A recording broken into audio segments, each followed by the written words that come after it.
Have you ever strived so hard for a promotion that you ended up feeling more stressed and less productive? What if the key to actually achieving your goals lies not in relentless pursuit, but in a surprising act of detachment? What if not caring, in the right way, is the secret to unlocking true fulfillment and success? The intense pressure to succeed in today's world, to constantly seek validation on social media, and to control every aspect of our lives often leads to debilitating anxiety and ultimately to burnout. This isn't about simple dedication. Caring too much manifests as an unhealthy dependence on specific outcomes, where our self-worth becomes inextricably linked to external achievements. Consider the entrepreneur who is so fixated on outperforming competitors that they lose sight of their original vision, or the artist who abandons their unique style in a desperate attempt to gain recognition. By the end of this exploration, you'll discover how detaching from specific outcomes can paradoxically increase your chances of achieving them, a philosophy championed by Michel de Montaigne. You'll learn to distinguish between healthy commitment and unhealthy obsession, unlocking a more peaceful and effective way to live, fostering resilience in the face of setbacks.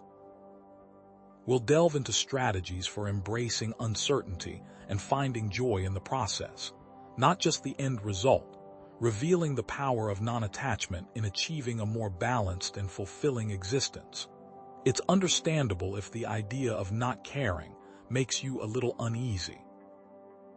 You might be thinking that detachment equates to apathy or a lack of ambition, perhaps even conjuring images of irresponsibility or a descent into utter laziness. Rest assured, not caring in this context doesn't mean abandoning your goals or suppressing your passions. It represents a fundamental shift in your relationship with those goals, a move toward a healthier and more sustainable mindset. So let's delve deeper. So, if caring too much leads to anxiety and burnout, does that mean we should just stop caring altogether? Should we abandon our ambitions and resign ourselves to a life of indifference? Absolutely not. It's crucial to understand that not caring, as we're exploring it, is not about apathy or a lack of passion. It's not about shirking responsibility or abandoning your dreams. The questions we posed at the beginning about striving for promotions, seeking validation, and controlling our lives, these are genuine paradoxes that require untangling. We often associate caring with positive qualities, dedication, responsibility, and a genuine investment in the things we do. It's what motivates us to work hard, to nurture relationships, and to contribute to society. To suggest that we should stop caring might seem counterintuitive, even irresponsible. But what if the way we're currently caring is actually hindering our progress and diminishing our well-being? We will be redefining not caring in this discussion, presenting it not as a personality flaw or a sign of weakness, but as a strategic tool, a philosophical stance that can unlock greater peace, resilience, and ultimately success. Think of caring as existing on a spectrum, ranging from healthy commitment to unhealthy obsession. On one end, you have individuals who are deeply engaged in their work, their relationships, and their personal growth, driven by intrinsic motivation and a genuine love for what they do. They are committed to the process, accepting of uncertainty, and able to adapt to changing circumstances. On the other end, you have individuals who are fixated on specific outcomes, driven by external validation and resistant to change.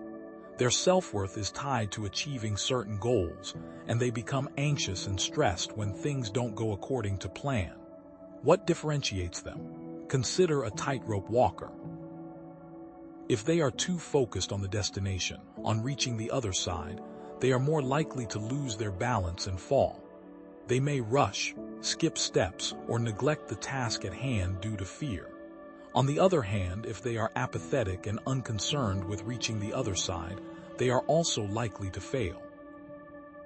However, if they are present and focused, one small step at a time, gently adjusting to the environment, They will walk across the canyon with grace. They maintain awareness of their position on the rope and react to the external environment.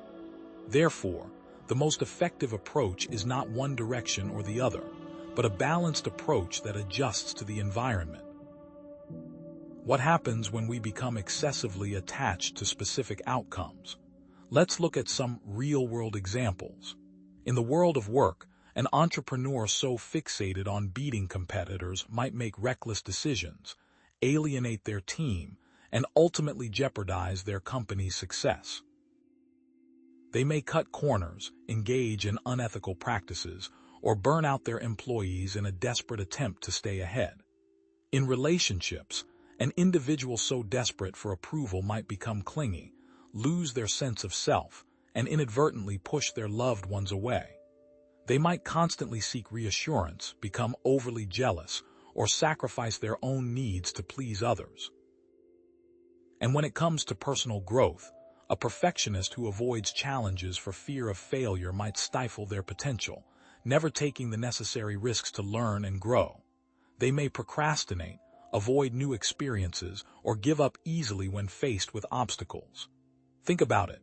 Initial anxiety leads to diminished performance, reinforcing the need to care more, creating a vicious cycle. Now, consider the alternative. A chef who is dedicated to their craft, focusing on creating delicious and innovative dishes, even if the restaurant receives few customers. A loving friend who enjoys spending time with their companion, without expecting special attention or constant validation in return. An artist who creates without expectation of recognition, driven by the pure joy of self-expression. These individuals, by detaching from specific outcomes, are paradoxically more likely to achieve success and fulfillment. They are free to focus on the present moment, embrace challenges, and adapt to changing circumstances. They are driven by intrinsic motivation, finding joy in the process, not just the result. Doesn't this sound like a more sustainable approach? Detaching from specific outcomes increases your chances of success by freeing you to focus on the present moment, embrace challenges, and adapt to changing circumstances. This is about surrendering to the natural unfolding of events. It's about trusting your capabilities, rather than obsessing over the what-ifs. Think about a time when you were completely absorbed in an activity, losing track of time and feeling a sense of effortless flow. Perhaps it was playing a musical instrument, writing, painting, or engaging in a challenging conversation. What if we could bring that same sense of presence and non-attachment to all areas of our lives? Now think of a time when you felt held back by anxious concern for the goal. What was the result? The psychological benefits of mindfulness and flow state are enhanced by non-attachment. It's not indifference, but a more profound form of engagement. Embracing uncertainty can be challenging, especially in a world that values control and predictability. We are constantly bombarded with messages that tell us we need to plan for the future, anticipate every possible outcome, and strive for perfection. But what if true freedom lies not in controlling the world around us, but in accepting the inherent uncertainty of life? This brings us to Michel de Montaigne. Montaigne, a 16th century French philosopher, lived through times of immense social and political upheaval, experiencing firsthand the fragility of human existence. He championed the acceptance of uncertainty and the art of living in the present moment. His life and work stand as a testament to the power of non-attachment in navigating a chaotic world. Montaigne, who after the death of his father retired from public life to his family estate, understood something that many people in positions of power failed to grasp. His philosophical approach provides a valuable framework for cultivating non-attachment and finding peace in a chaotic world, a framework that we will explore in the next section. But what did he discover during his time of isolation? What did he do that allowed him to challenge traditional ideas? Montaigne's writings offer a unique lens through which we can view the art of not caring. But to truly grasp the essence of his philosophy, we need to understand the man himself, the crucible of experience that forged his unconventional worldview. So let's examine Montaigne's life as a compelling case study in non-attachment. Montaigne didn't arrive at his philosophical stance from a position of privilege or abstract theorizing, but through navigating profound personal hardships and engaging in deep self-reflection. How did events in his life shape his detachment? After a brief career in law and public service, including a stint as mayor of Bordeaux, Montaigne famously retired to his family estate at the relatively young age of 38. This wasn't simply a retreat into leisure, but a deliberate withdrawal from the external world to cultivate inner peace and wisdom. The death of his close friend, Etienne de la Bodie, a loss that profoundly affected him, further fueled his desire for solitude and introspection. Add to this the backdrop of intense religious and political turmoil in 16th century France, witnessing firsthand the brutality and senselessness of conflict. These experiences led him to question the foundations of societal norms and the certainty of human knowledge. Is it any wonder he sought solace in detachment? His famous essays, a sprawling collection of personal reflections on everything from death to digestion, emerged from this period of self-imposed isolation. But what exactly was he trying to accomplish with these writings? These weren't intended as definitive statements of truth, but rather as a record of his own evolving thoughts and experiences, a journey of self-discovery undertaken without the burden of fixed beliefs. This brings us to the heart of Montaigne's philosophy, encapsulated in his famous question, "Que sais-je?" What do I know? This wasn't a declaration of ignorance, but a profound expression of intellectual humility, a recognition of the limits of human understanding. By embracing this skepticism, Montaigne freed himself from the need to cling to rigid doctrines or defend unwavering positions. He chose to adopt the path of curiosity. Que sais-je embodies non-attachment, representing a detachment from fixed ideas, a willingness to question everything, even one's own beliefs. But how does this questioning manifest in his writing? Montaigne viewed the essays not as a presentation of established truth, but as a living, breathing record of his own thought processes, a snapshot of his mind in motion. His writing process was a journey of continuous self-examination, where he fearlessly explored contradictions, embraced paradoxes, and never shied away from admitting his own uncertainties. He questioned everything, from the mundane aspects of daily life to the most profound philosophical questions, approaching each topic with a sense of open-minded curiosity. Montaigne truly delighted in challenging conventional wisdom. To illustrate this, let's turn to some specific examples from Montaigne's essays. He wrote extensively about his physical ailments, his digestive issues, and his aging body, topics that were considered taboo in his time. But Montaigne approached these subjects with remarkable candor and humor, accepting the imperfections and vulnerabilities of the human condition.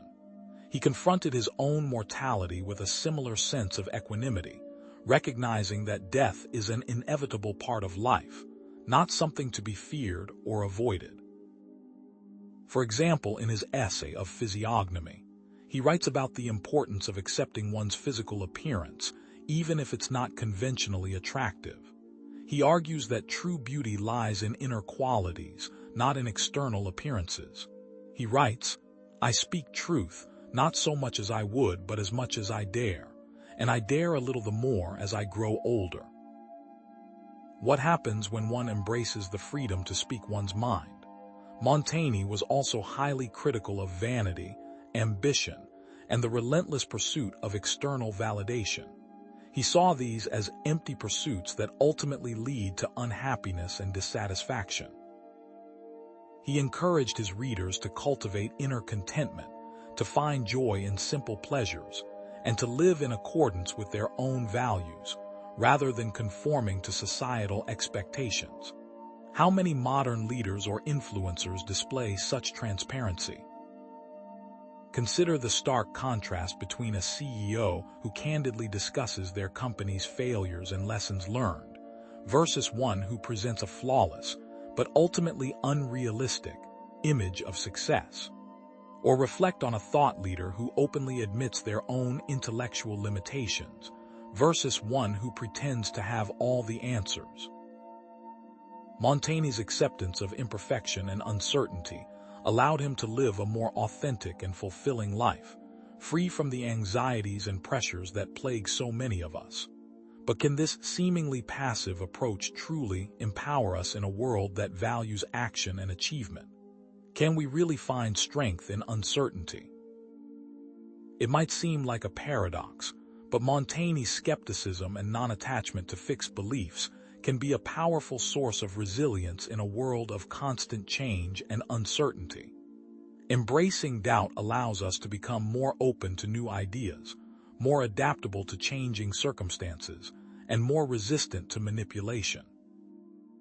By questioning our assumptions and challenging conventional wisdom, we free ourselves from the constraints of rigid thinking and become more capable of navigating complex situations. Cognitive flexibility, a key aspect of a growth mindset, allows us to see things from multiple perspectives, to consider alternative solutions, and to learn from our mistakes. In today's polarized world, where echo chambers and misinformation abound, Montaigne's approach is more relevant than ever. Consider how Montaigne might approach a contemporary issue like political polarization or the spread of misinformation on social media. He would likely encourage us to question our own biases, to seek out diverse perspectives, and to be wary of simplistic narratives. Would he encourage us to engage? And so, let's pause to consider how you can apply Montaigne's principles of skepticism and self-reflection to your own life, questioning your assumptions and embracing uncertainty. Consider a time when you held a strong belief that turned out to be false. How did you react? What did you learn from the experience? What if we embrace the power of doubt? This exploration of Montaigne's life and philosophy provides a valuable framework for cultivating non-attachment and finding peace in a chaotic world. But Montaigne wasn't the only thinker to champion these ideas. As we continue, let's consider the relationship between Montaigne's philosophy and Stoicism, another school of thought that emphasizes non-attachment and acceptance of what we cannot control. Key Stoic figures like Epicurus and Marcus Aurelius offer additional tools and perspectives for cultivating non-attachment and finding inner peace. But how, in practical terms, can we apply these ancient insights? As we continue to explore the art of not caring, it becomes clear that Montaigne's philosophy, while insightful, is not the only path. Can we find additional strategies for detaching from the outcomes that cause us anxiety? This brings us to Stoicism, often misunderstood as a rigid set of rules, but in reality, a powerful complement to Montaigne's skepticism. Instead of a complete departure from caring, Stoicism provides actionable strategies for achieving a more skillful and productive form of non-attachment. Recall Montaigne's philosophy of embracing uncertainty. Stoicism offers a practical toolkit for navigating life's inevitable challenges with equanimity. Can we then view Stoicism not as emotional suppression, but as a means of emotional regulation? Understanding the core tenets of Stoicism will offer further tools for cultivating, not caring in a healthy and productive way. But where do we begin? At the heart of Stoicism lies the principle of the dichotomy of control. What does this dichotomy entail, and how can it help us not care in the way Montaigne suggests? It's about distinguishing between what is within our power, our thoughts, actions, and values, and what is beyond our power, external events and other people's opinions. The key, then, is focusing our energy on the former and accepting the latter. But how do we make that distinction in practice? Connecting the dichotomy of control to non-attachment, we can see that it's about detaching from outcomes that are not entirely within our control. Acceptance, in this context, doesn't mean resignation, but rather a realistic assessment of our agency. We must learn to differentiate between control, influence, and acceptance. Consider this. You can control your effort in preparing for a presentation. You can influence your audience with a compelling delivery, but you cannot control their ultimate reaction. Acceptance means acknowledging that their reaction is outside your direct control. Now, how does this understanding change our perspective on success and failure? To better understand this, let's turn to specific examples from the lives and writings of prominent Stoics. What wisdom can we glean from their struggles and triumphs? Epicurus in his Enchiridion emphasizes focusing on inner character rather than external circumstances, writing, "Some things are in our control and others not. Things in our control are opinion, pursuit, desire, aversion, and in a word, whatever are our own actions. Things not in our control are body, property, reputation, command, and in one word, whatever are not our own actions." How often do we confuse what is in our control with what is not? Epicurus himself faced immense personal struggles, including physical disability and exile. Yet, he maintained his composure by focusing on his inner virtue, teaching that true freedom comes from mastering our internal responses to external events. Marcus Aurelius, as Emperor of Rome, bore the weight of leadership during a time of political turmoil. Yet, he remained committed to Stoic principles, using reason and self-control to navigate complex situations, as reflected in his meditations. You have power over your mind, not outside events. Realize this, and you will find strength. Can you imagine the challenge of applying such principles while leading an empire? Consider a modern tech entrepreneur facing a major product failure. A typical anxious entrepreneur might react with panic, blaming external factors and spiraling into despair. In contrast, a Stoic entrepreneur might approach the situation by focusing on the lessons learned, identifying actions within their control for future improvement, and accepting the outcome as a part of the entrepreneurial journey. Which approach do you think would ultimately lead to greater resilience and success? So, how can we put these principles into practice in our daily lives? Stoic practices such as negative visualization, journaling, and mindfulness can help individuals cultivate non-attachment, reduce anxiety, and increase resilience in the face of adversity. What role can these tools play in our quest for inner peace? Negative visualization, imagining worst-case scenarios, can paradoxically help us appreciate what we have and prepare for potential setbacks. Stoic journaling, reflecting on our actions and identifying areas for improvement, can foster self-awareness and personal growth. Stoic mindfulness, cultivating present-moment awareness, can help us detach from anxieties about the future and regrets about the past. Have you ever considered how these practices could shift your perspective on challenges? To see this in action, let's analyze a current social issue through a Stoic lens. Consider the pervasive anxiety surrounding social media. From a Stoic perspective, much of this anxiety stems from focusing on external validation, likes, followers, and comments which are largely outside our control. By shifting our focus to our internal values, creating authentic content, engaging in meaningful connections, and using social media mindfully, we can reduce our dependence on external validation and cultivate a sense of inner peace, regardless of the online world's unpredictable nature. Do you think this approach can help you to achieve a healthier relationship with social media? But here's the twist. Stoicism is not a one-size-fits-all solution. While it offers valuable tools for cultivating non-attachment and resilience, it may not resonate with everyone. Is detachment always the best approach, or are there times when passion and engagement are more appropriate? As we continue our exploration, we must acknowledge potential limitations or criticisms of Stoicism, such as its perceived emotional suppression or its potential to lead to inaction. What happens when detachment turns into apathy? But here's the twist. Stoicism, while offering a powerful toolkit for emotional resilience, isn't without its shadows. Can an unwavering commitment to reason and self-control also lead to emotional detachment, a lack of empathy, or even inaction? Think about it: if we suppress our emotions too rigorously, do we risk losing touch with our own humanity? This is not to reject the valuable insights of Stoicism, but to explore its potential pitfalls and pave the way for a more balanced and nuanced approach. What happens when the pursuit of tranquility leads to the erosion of passion and genuine connection? An over-reliance on logic and reason can sometimes lead to a neglect of emotional intelligence, a crucial skill for navigating the complexities of human relationships and social interactions.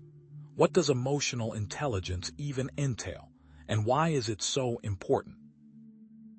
It encompasses empathy, compassion, and the ability to understand and respond to the emotional needs of others.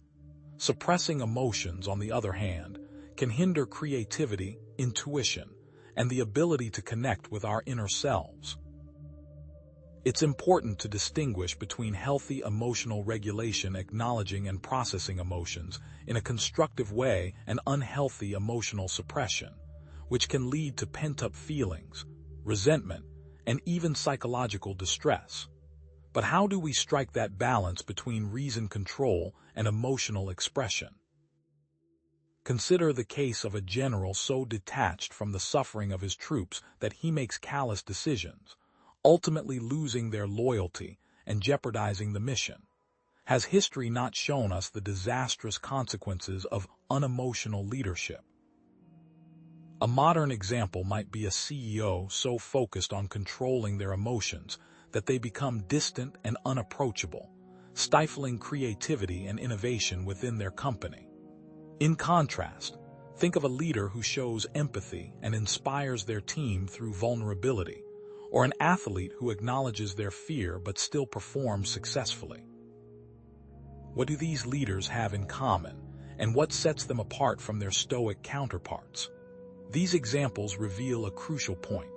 Emotional intelligence is not a weakness, but a strength.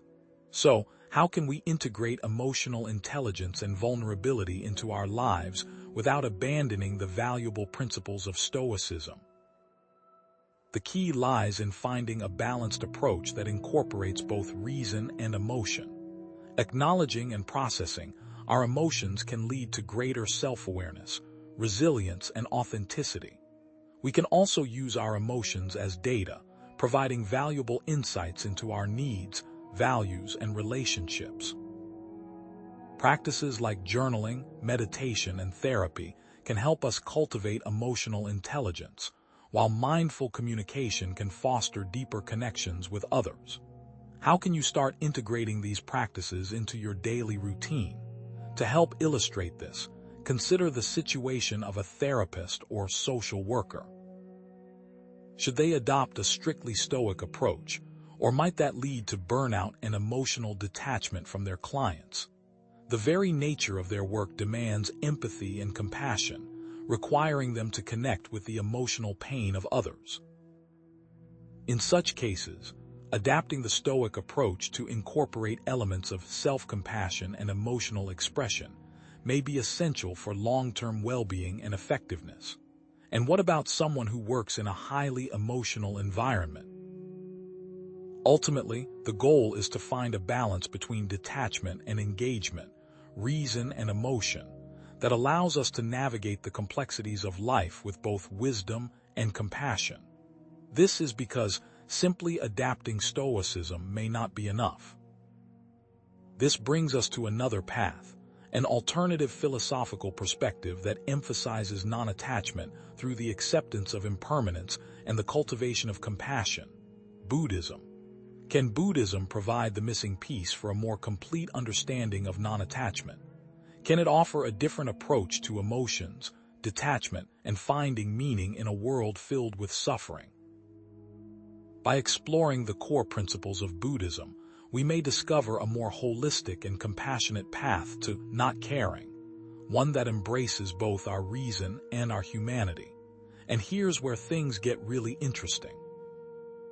This brings us to another path, a philosophy that at first glance might seem worlds apart from Stoicism, yet offers a profound, perhaps even more radical, perspective on non-attachment: Buddhism.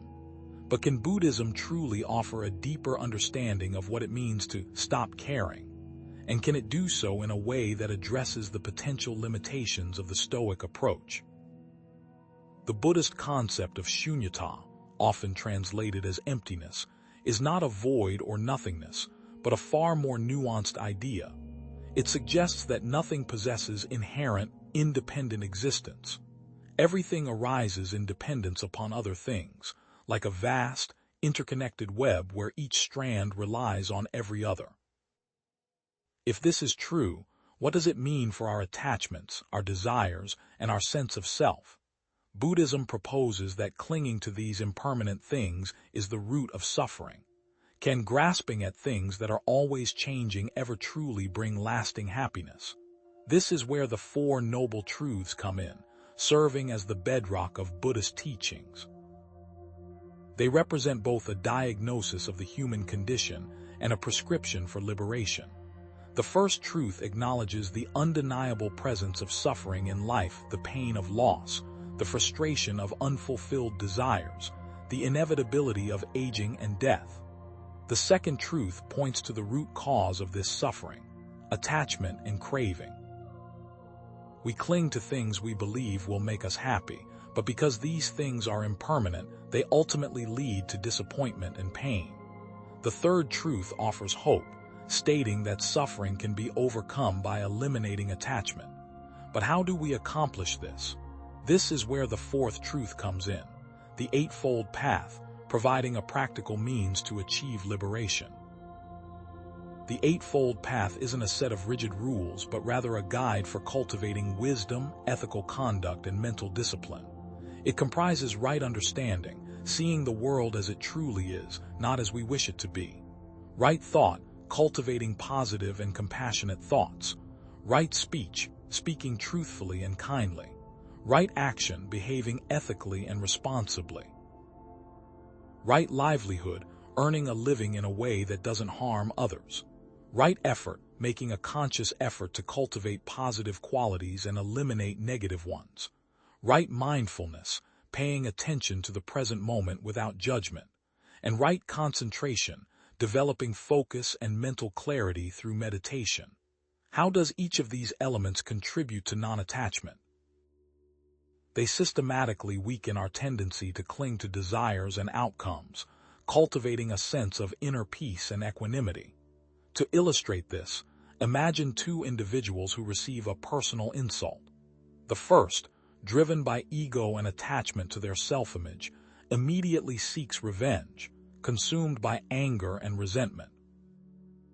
Their thoughts race, planning how to retaliate, and their actions are fueled by a desire to restore their wounded pride.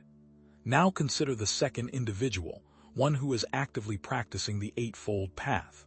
They notice the insult, acknowledge the initial sting of hurt, but instead of reacting impulsively, they pause. They practice right mindfulness, observing their emotions without judgment. They engage in right thought, reminding themselves that everyone makes mistakes and that holding on to anger will only cause them more suffering. They respond with right speech, perhaps calmly addressing the issue or choosing to let it go. Which of these individuals is more likely to experience lasting peace and happiness? But how do these ancient practices translate to our modern world? Consider mindfulness. It's not just for monks in monasteries. It's also deeply related to the concept of flow state in psychology. When we're fully present in the moment, absorbed in what we're doing, we lose our sense of self and time.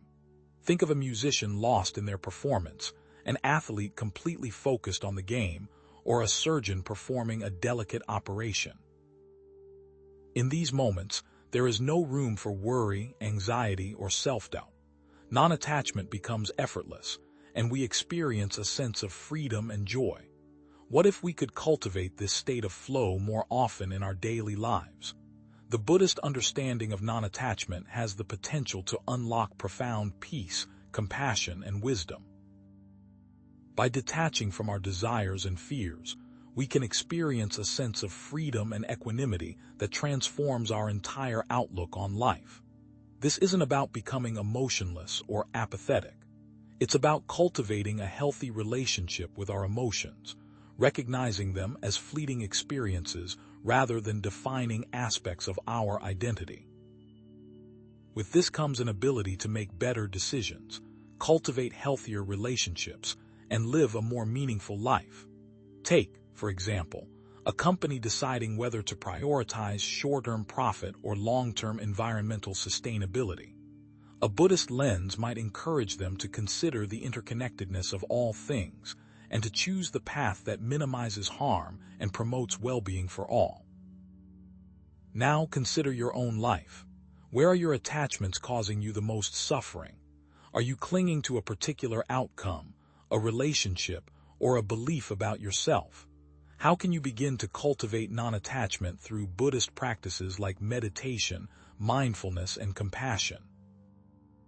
Are you willing to observe your thoughts and emotions without judgment, to let go of the need to control everything, and to embrace the impermanence of life? What would happen if you could approach life with a greater sense of acceptance and equanimity? This brings us to a critical juncture. How do Stoicism and Buddhism compare and contrast? While Stoicism emphasizes reason and control as paths to inner peace, Buddhism emphasizes compassion and acceptance. Can these two seemingly different philosophies complement each other, providing a more complete and balanced approach to non-attachment? How can we combine these Eastern and Western perspectives to find our own unique path to inner peace and fulfillment? How can we combine these principles to manage our emotions in difficult situations? But is there another way, a path that doesn't demand complete allegiance to any single school of thought? Can we forge a new philosophy that integrates the wisdom of Montaigne, the strength of Stoicism, and the compassion of Buddhism? What if the key to navigating life's complexities lies not in choosing one path, but in skillfully blending multiple perspectives? This brings us to the concept of a third way, a synthesis of Montaigne's skepticism, Stoic virtue, and Buddhist compassion, tailored for the complexities of modern life. Choosing one philosophy can be limiting, like wearing a single pair of glasses that distort certain aspects of reality while clarifying others. Stoicism can sometimes appear rigid and unemotional, while Buddhism might seem overly passive or detached. And while Montaigne preached the power of self-reflection, is this truly enough without action? The third way, on the other hand, offers a dynamic, adaptable approach, allowing us to draw upon the strengths of each philosophy as needed. Think of it as a toolkit, equipped with different instruments for different situations. Sometimes, we need the Stoics' unflinching resolve. Other times, the Buddhists' gentle acceptance. And at still other times, Montaigne's introspective skepticism. Now let's introduce a practical framework for embodying this third way, the wheel of non-attachment. Imagine a circle divided into 4 interconnected segments, each representing a vital element: acceptance, action, reflection, and compassion. This wheel isn't a static model, but a dynamic process, constantly turning as we navigate life's challenges. Each element informs and reinforces the others, creating a continuous cycle of growth and resilience. Think of it like a car. It needs all 4 wheels to move smoothly and effectively. Neglecting any one element can throw the entire system out of balance, leading to frustration, stagnation, or even despair. Now, what happens when we consciously engage with each of these elements? Let's deconstruct this wheel, examining each element in detail, with specific actionable steps and real-world examples. First, we have acceptance. This isn't about passively resigning ourselves to fate, but about embracing reality as it is, without resistance or denial.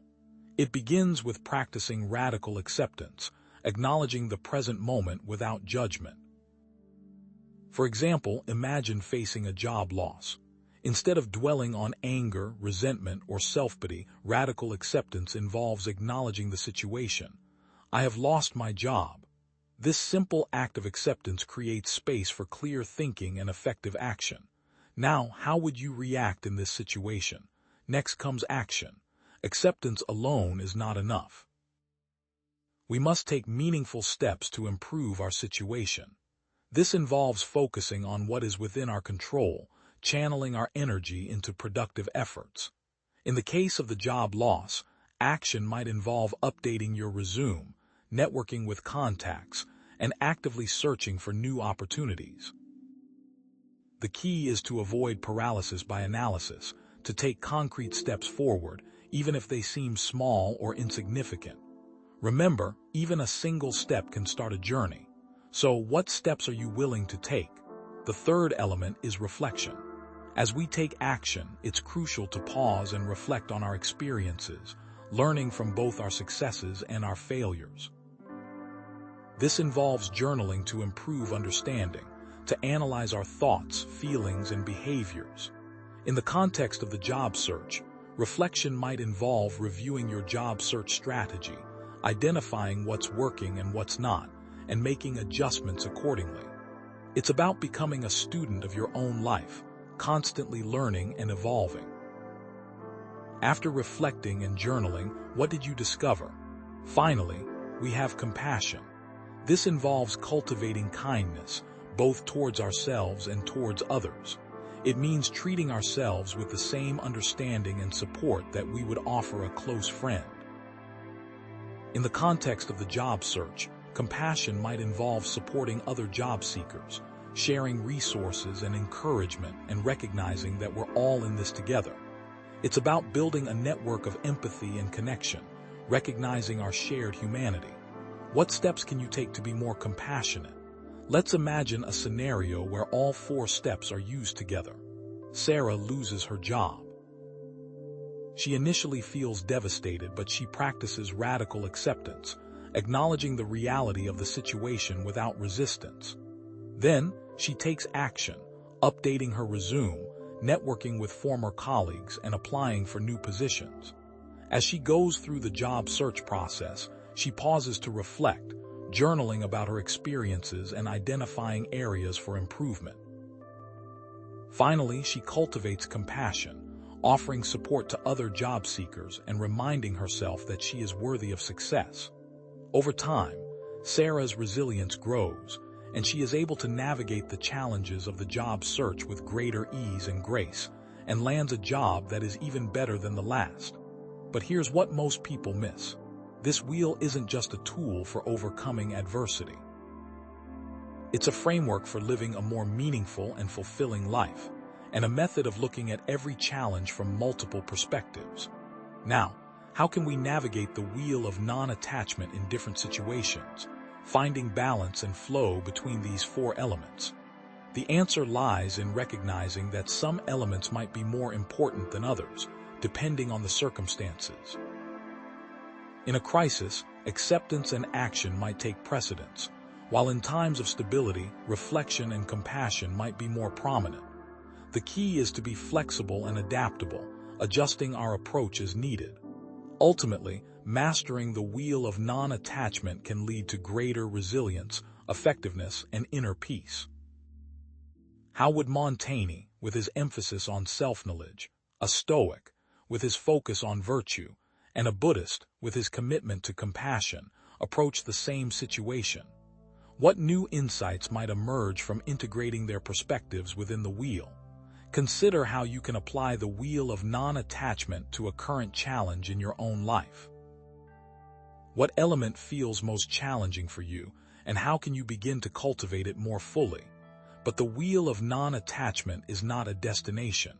It's a tool for continued growth and self-discovery.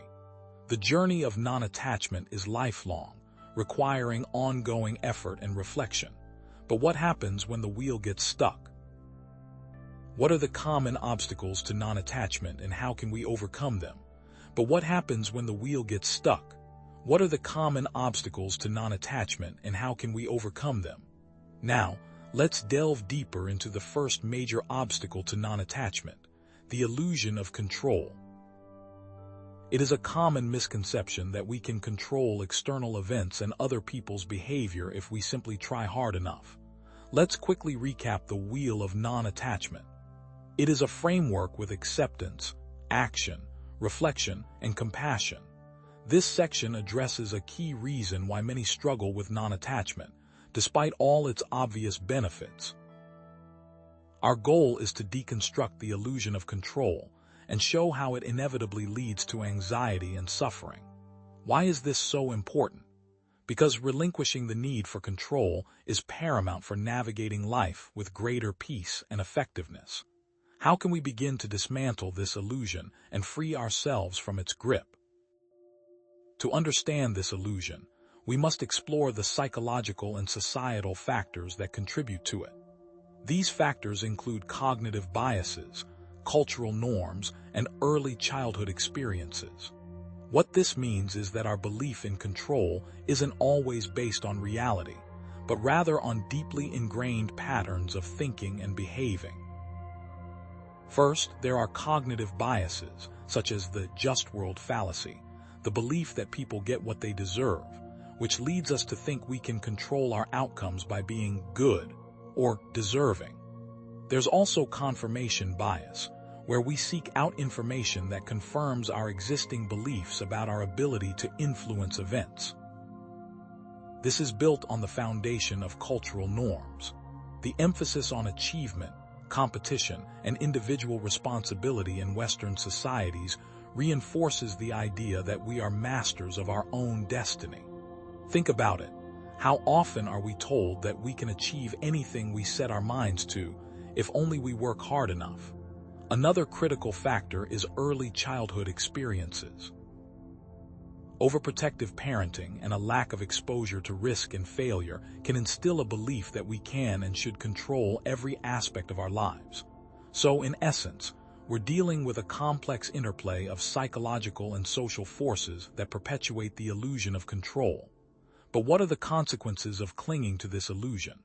The price of control is steep: anxiety, stress, and burnout.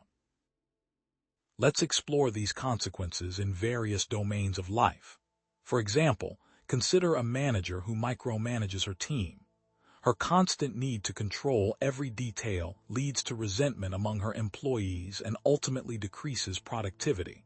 Or think about a partner who tries to control their significant other's behavior. This often results in conflict, resentment, and a breakdown of trust. Then there's the individual who obsessively tracks their calorie intake and exercise. While seemingly healthy, this can lead to anxiety, disordered eating, and a diminished quality of life. Now consider a project manager who allows their team the freedom to make decisions. Or a friend who accepts their companion's flaws, or someone who exercises for enjoyment rather than to reach a certain weight goal. As demonstrated by these juxtapositions, relinquishing the need for control often leads to better results and greater well-being. So what does this tell us about the relationship between control and happiness? The implication of all of this is profound. We must learn to relinquish the illusion of control by embracing uncertainty, trusting the process, and focusing on what is within our power. This means letting go of perfectionism and accepting that things will not always go according to plan. What this means is that we must surrender to the present moment and trust in our ability to handle whatever comes our way. The psychological benefits of this are immense. Relinquishing control connects directly to resilience, adaptability, and a greater sense of inner peace. This is important because it allows us to respond to life's challenges with greater flexibility and grace. Have you ever noticed that the more you try to control a situation, the more it seems to spiral out of control? Think about it. This is where you should identify areas in your life where you are trying to exert excessive control and consider how you can begin to let go. How does this freeing feeling translate to how you will live your life? But that's not all. The fear of failure is another common obstacle to non-attachment. When we are overly attached to specific outcomes, we become afraid to take risks or try new things for fear of failing. And while we're just scratching the surface here, we will soon discover strategies for reframing setbacks as opportunities for growth and learning. Overcoming the fear of failure is essential for cultivating non-attachment and living a more fulfilling life. How can we change our relationship with failure to embrace non-attachment? Now, let's introduce perfectionism as a major driver of the fear of failure, and thus, an obstacle to non-attachment. Is the person you present to the world really you, or just a carefully constructed facade? We define ourselves through stories. Stories we tell ourselves and stories we share with others. But what if the very idea of a fixed identity is a trap? What if clinging to who you think you are is the biggest obstacle to who you could become? Now, let's delve deeper into this concept of identity as a construct. It's not about denying your unique qualities or experiences. It's about differentiating between genuine self-awareness and a rigid attachment to a predefined, limited version of yourself. Think about it. Are you truly being yourself, or are you simply performing a role that you believe is expected of you? Clinging to a particular identity, whether it's the successful entrepreneur, the devoted parent, or even the free spirit, can limit your potential and create unnecessary suffering. We will redefine identity as a fluid, evolving concept, not a fixed entity. Because as we discussed, relinquishing the need for control is paramount for navigating life with greater peace and effectiveness. Let's explore the masks we wear, those social roles and external validations that shape our perceived identity. Consider the various sources from which we derive our sense of self, our roles as parents, professionals, friends, and partners. Think about the validation we seek through achievements, possessions, and those fleeting likes on social media. And don't forget the internalized beliefs, the values and opinions we hold so dear. But how many of these are truly ours, and how many are simply masks we wear to gain approval and acceptance? How often do we perform for an audience, both real and imagined, sacrificing our authenticity in the process? Remember our earlier discussion of the Lucifer effect. Social roles can be traps, prisons of identity that dictate our behavior and limit our choices. For example, consider the hyper executive who sacrifices their family and health for the sake of their career, or the stay-at-home parent who loses sight of their own passions and desires in the service of their children. These roles, initially chosen or embraced, can become suffocating cages, preventing us from living a truly authentic life. Are you the role you play, or the soul who chose to play it? But what happens when the foundation of our identity crumbles? What happens when we experience loss, change, or the inevitable passage of time?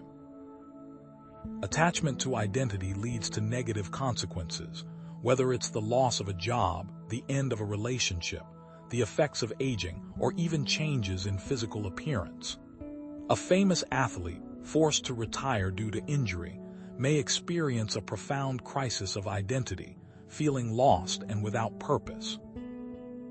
An influencer who loses followers can experience anxiety and depression as their sense of self-worth diminishes, and who hasn't felt a pang of sadness, even a sense of existential dread, when looking in the mirror and seeing the signs of aging. The fragility of identity is a universal human experience, and it can trigger a sense of meaninglessness. But it doesn't have to be this way. Contrast these examples with individuals who navigate these transitions with grace and resilience, maintaining their sense of self-worth even in the face of change. Think of an artist who continues to create despite critical rejection, or a retiree who discovers new passions and interests in their later years. How can we emulate their ability to adapt and thrive, to find meaning and purpose beyond the confines of a fixed identity? What is the secret to maintaining inner peace amidst the storms of life? The key lies in dissolving the ego and finding self-worth from within. How do we detach from the relentless demands of the ego and discover a deeper, more authentic sense of self? One path is cultivating self-acceptance, treating ourselves with kindness and understanding, regardless of our external circumstances. Practice mindfulness, observing our thoughts and emotions without judgment. This allows us to detach from our stories and experience the present moment more fully. Also, connect with our inner values, those guiding principles that give our lives meaning and direction. What truly matters to you, regardless of what others think? Montaigne often retreated inward for solace. Now, let's delve into specific practices for cultivating self-acceptance and detaching from the ego. Meditation, even just a few minutes a day, can help quiet the mind and create space for self-reflection. Journaling can be a powerful tool for exploring our thoughts and emotions, uncovering hidden beliefs and patterns. Spending time in nature can connect us to something larger than ourselves, reminding us of our place in the universe. And pursuing activities that bring us joy and fulfillment, simply for the sake of the experience, can nourish our souls and remind us of our intrinsic worth. These are the building blocks of a self-worth that no external event can take away. Consider the concept of radical acceptance, fully embracing reality as it is, without resistance or judgment. This doesn't mean we have to like everything that happens to us, but it does mean we choose to accept it, to stop fighting against the inevitable. Radical acceptance is a tool for dissolving the ego, freeing us from the need to control or manipulate external events. How might your life change if you practiced radical acceptance in just one area of your life? Detaching from identity can be challenging, especially in a world that values achievement and external validation. And we're just scratching the surface here. But what if we are not our roles, our achievements, or our possessions? Then who are we and what is our purpose? As we continue, we will address how to embrace change and find meaning in the present moment. That is essential for cultivating non-attachment and living a more authentic and fulfilling life. But here's the twist. We will also discuss the need to find meaning and purpose beyond external achievements. Stay with me, because what we'll discover next is even more shocking. If we are not our identities, our roles, or our achievements, where do we find meaning? If the self is fluid and ever-changing, and what we do does not define us, then what does give our lives purpose and direction? This is perhaps one of humanity's most ancient and most crucial questions. As we discussed earlier, detaching from a fixed identity is paramount for navigating life with greater peace and effectiveness. But detaching from identity also creates space, room in our lives, for discovering authentic meaning. Now, let's delve deeper into this idea that true meaning and purpose are not found in external achievements or social validation, but in something deeper and more enduring. It's not about rejecting success or accomplishment, but about shifting the focus from external rewards to internal fulfillment. Think about it. Have you ever achieved a goal only to find that the satisfaction was fleeting? Have you ever based your meaning on a person only for them to move away? Have you ever sought validation from others only to feel empty and unfulfilled? This is because true meaning is not something that can be given to us. It is something we must cultivate from within. And this cultivation starts with understanding the power of intrinsic motivation. Intrinsic motivation arises from within. It's that internal drive that propels us forward, not for external rewards, but for the sheer joy of the activity itself. Contrast this with extrinsic motivation, which relies on external rewards like money, fame, or recognition. One is a candle lit from within, and the other a reflection of an external flame. Intrinsic motivation is closely connected to the feeling of flow, that state of complete immersion in an activity where time seems to disappear. When we are intrinsically motivated, we are fully engaged in the present moment, not focused on the outcome. This is why intrinsically motivated people create more and go further than extrinsically motivated people. Think of a child playing with building blocks. The child isn't concerned with creating the perfect tower or if it will be admired by onlookers. They are simply lost in the joy of building. Now, apply that same principle to your life. Consider how intrinsic motivation is linked to creativity, resilience, and a profound sense of fulfillment. When we are driven by intrinsic motivation, we are more likely to take risks, to experiment, and to persevere through challenges. We can reframe creativity as applied intrinsic motivation, which allows us to create works of genius that stand the test of time. After all, intrinsic motivation allows one to overcome setbacks. But what qualities define purposeful action, and how can we integrate them into our own lives? Purposeful action is defined by alignment with our values, engagement with meaningful goals, and a deep desire to contribute to something larger than ourselves. When our actions are aligned with our values, we experience a sense of integrity and wholeness. When we are engaged with meaningful goals, we feel energized and motivated. And when we contribute to something larger than ourselves, we experience a sense of connection and purpose. Now, let's explore some concrete examples of individuals who found meaning and purpose in activities that were not tied to external validation. Consider the historical example of Marie Curie, a scientist who dedicated her life to research on radioactivity, even when faced with skepticism, discrimination, and limited resources.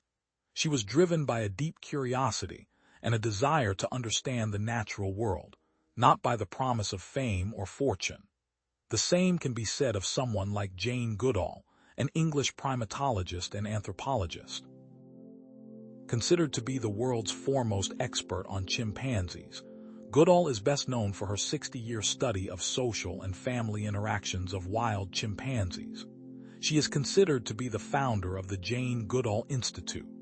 She has worked almost exclusively with chimpanzees, dedicating her entire life to understanding them better and improving their conservation. Look at these lives and compare them to someone like a CEO who builds a successful company but neglects their personal relationships and inner well-being, or an influencer who gains millions of followers but feels isolated and insecure. Are they leading purposeful lives? How can we cultivate meaning and purpose in our own lives? It starts with connecting with our inner values, those guiding principles that give our lives meaning and direction. Montaigne, as we've discussed, often retreated inward for solace and self-discovery. So, too, must we look inside ourselves for what we truly value. Now, consider the power of setting meaningful goals, goals that are aligned with our values and that challenge us to grow and develop. Next, ponder the importance of practicing gratitude, appreciating the good things in our lives, and recognizing the interconnectedness of all things. And finally, recognize the profound impact of contributing to something larger than ourselves, serving others, and making a difference in the world. What steps can you take today to start aligning your actions with your values? Think about it. What truly matters to you? What activities make you feel alive and engaged? What contributions can you make to your community or the world? Take some time to journal about your values, your goals, and your passions. Practice mindfulness, paying attention to the present moment without judgment. Find ways to contribute to something larger than yourself, whether it's volunteering your time, donating to a cause you care about, or simply offering a kind word to a stranger. It may sound simple, but these small acts of meaning can transform your life. Remember, true meaning is found within, and we must find it for ourselves. But here's the twist. The pursuit of meaning can itself become a form of attachment. If we become too focused on achieving a specific outcome, we risk undermining our own efforts. Trying too hard to be happy can backfire, leading to anxiety and frustration. So, how can we pursue meaning without becoming attached to the outcome and thus undermining our own efforts? That is the question we will now attempt to answer. As we continue, we will address how to balance effort with acceptance and how to find joy in the process of living, regardless of the outcome. What we'll discover next is the shocking paradox of effort and the subtle art of letting go. Stay with me because it will change everything. But here's the twist. Even the pursuit of meaningful goals can become a source of suffering if we cling too tightly to specific outcomes. The harder we grasp, the more elusive the desired result becomes. This leads us to a fascinating and often frustrating paradox, that sometimes the more we strive for something, the further away it seems to get. What if the very act of trying too hard is the obstacle itself? This is what we might call the law of reversed effort, a principle that governs many aspects of our lives. Think of it as the universe playing a cosmic joke on our overzealous ambitions. Now, let's explore this concept further. The law of reversed effort suggests that when our conscious will and our unconscious desires are in conflict, the unconscious often wins. We see this play out in various scenarios. Consider someone struggling to fall asleep. The more they try to sleep, the more anxious they become about not sleeping, thus perpetuating insomnia. Or consider an actor over-rehearsing a scene. Instead of delivering a natural, captivating performance, they become stiff and unnatural, they're acting forced. Or someone who is trying desperately to impress on a first date. Their eagerness can come across as needy, desperate, and ultimately off-putting. In each of these cases, the act of striving, of consciously forcing an outcome, backfires. In other words, the more we try, the worse the outcome. This may lead you to ask, what are the psychological mechanisms behind this frustrating phenomenon? Why does trying too hard lead to the opposite of what we desire? Several factors are at play, but the most prominent is the generation of anxiety and self-consciousness. When we are too focused on achieving a specific outcome, we become hyper-aware of our performance, scrutinizing every move and second-guessing every decision. This, in turn, interferes with our natural flow and intuition. Instead of trusting our instincts and allowing things to unfold organically, we become tense and rigid, overthinking every step of the way. Think of someone trying to catch sand too tightly. It slips through your fingers. But when you hold your hand open, the sand rests perfectly in place. And here's where things get interesting. A major factor at play is what we might call ego interference. The ego, with its relentless need for control and validation, often sabotages our efforts by creating resistance and opposition. When we are overly attached to a particular outcome, we become identified with it, viewing it as a measure of our worth and competence. This creates a sense of pressure and urgency, which triggers the ego's defenses. It fears failure and rejection, and as a result, it tightens its grip, trying to force the desired outcome. Ironically, this very act of force creates the very resistance we are trying to overcome. But is there a way out of this trap? Consider how these mechanisms align with Stoic and Buddhist principles of acceptance and non-attachment. Both philosophies emphasize the importance of accepting what we cannot control and focusing on what we can. Stoicism teaches us to distinguish between what is within our power, our thoughts, attitudes, and actions, and what is not external events and the behavior of others. Buddhism teaches us to detach from our desires and expectations, recognizing that all things are impermanent and subject to change. By letting go of our attachment to specific outcomes, we free ourselves from the anxiety and frustration that arise when things don't go according to plan. This is easier said than done, however. Now, let's delve into some concrete examples of how trying too hard leads to negative consequences in various domains, starting with the world of sports. Imagine an athlete who chokes under pressure during a crucial game. They've trained for years, perfecting their skills, but in the heat of the moment, they become overwhelmed by anxiety and self-doubt, leading to a disastrous performance. This is a classic example of the law of reversed effort.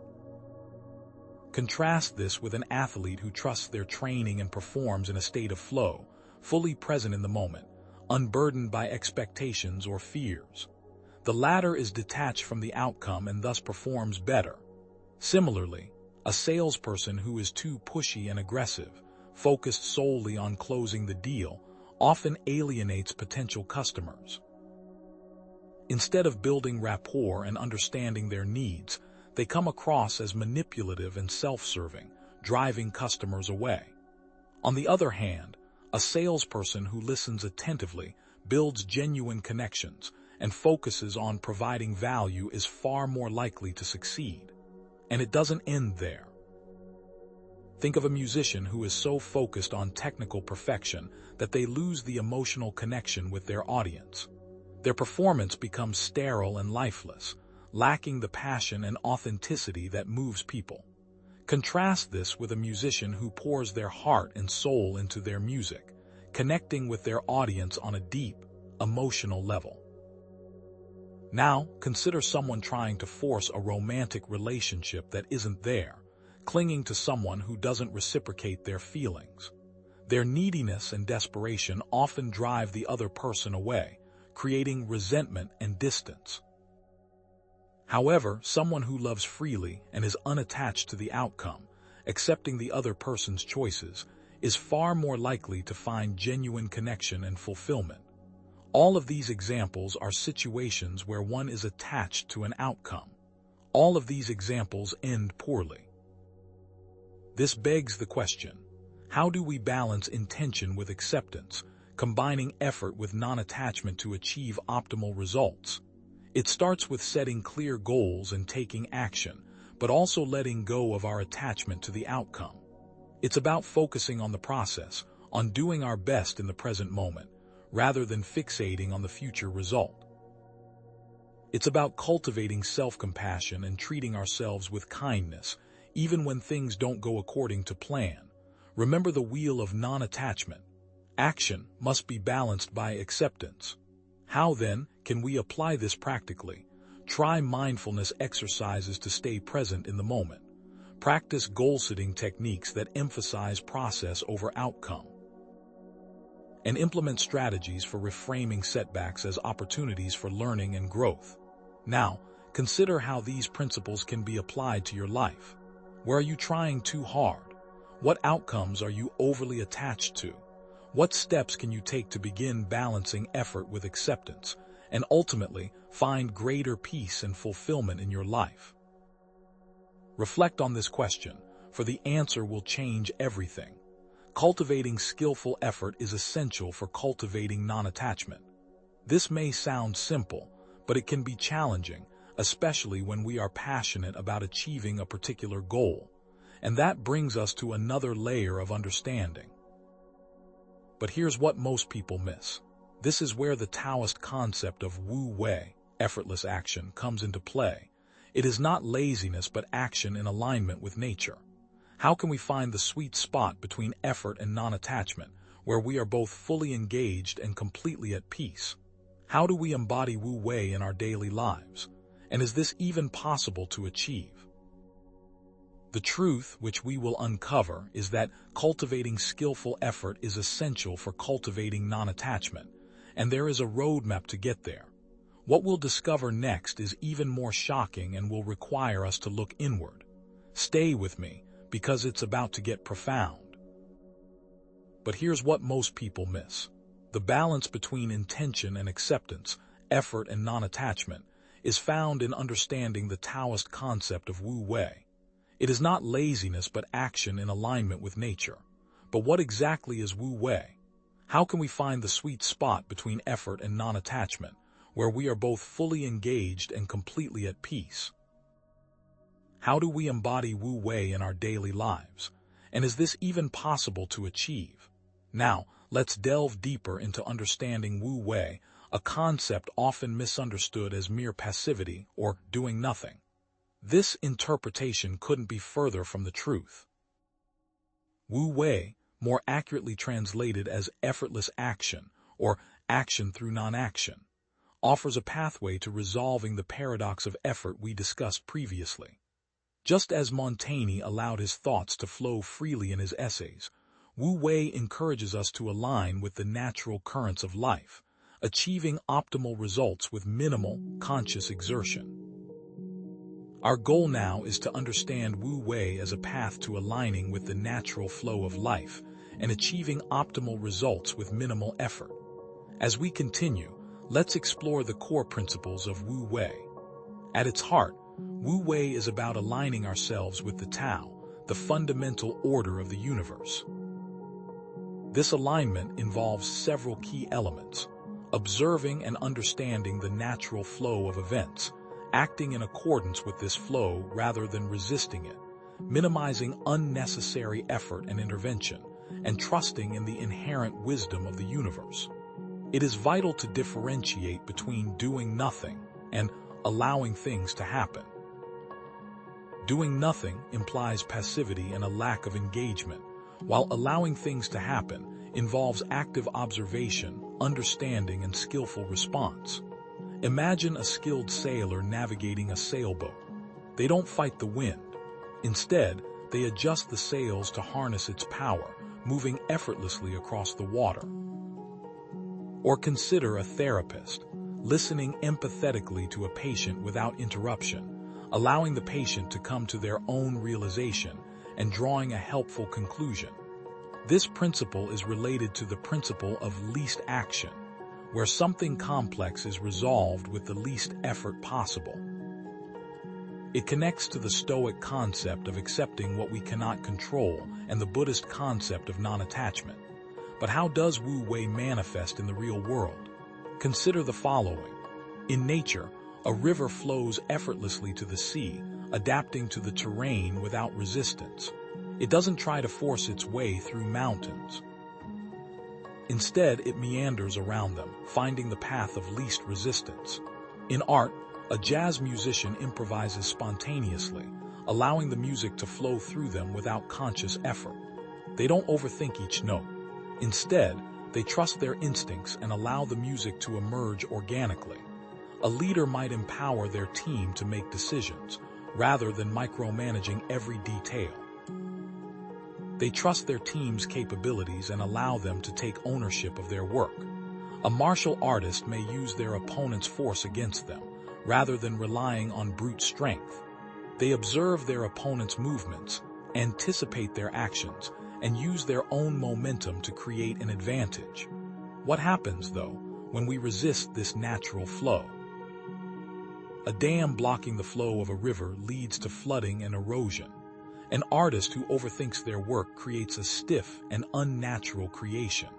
Now, let's consider a specific scenario. Imagine a modern startup company trying to launch a new product. Instead of conducting extensive market research and meticulously planning every detail, the founders embrace Wu Wei by launching a minimum viable product, MVP, and gathering feedback from early users. They don't try to control every aspect of the product's development. Instead, they allow the users to guide its evolution. They act in alignment with the natural flow of the market, adapting their product based on real-world feedback, minimizing wasted effort on features that nobody wants. The company exemplifies Wu Wei. So, how can we cultivate Wu Wei in our daily lives? It begins with practicing mindfulness, quieting the mind, and connecting with our intuition. It requires us to trust our instincts and let go of our need to control everything. It also demands self-awareness, understanding our own strengths and limitations. As we discussed earlier with the wheel of non-attachment, Wu Wei represents the harmonious integration of acceptance, action, reflection, and compassion. To begin cultivating Wu Wei, try these practices. Meditation to quiet the mind and connect with our intuition. Spending time in nature to observe the effortless flow of life. Delegating tasks to others to empower them and free up our own time and energy. Think about it. Where in your life can you begin to practice Wu Wei? Could Wu Wei be a superpower that improves all aspects of life? But here's the potential objection. Doesn't Wu Wei encourage passivity or laziness? Isn't it about doing nothing? That's an easy conclusion to jump to. As we established, Wu Wei is not about doing nothing, but about aligning our actions with the natural flow of life to achieve optimal results. It's about working with the current rather than against it.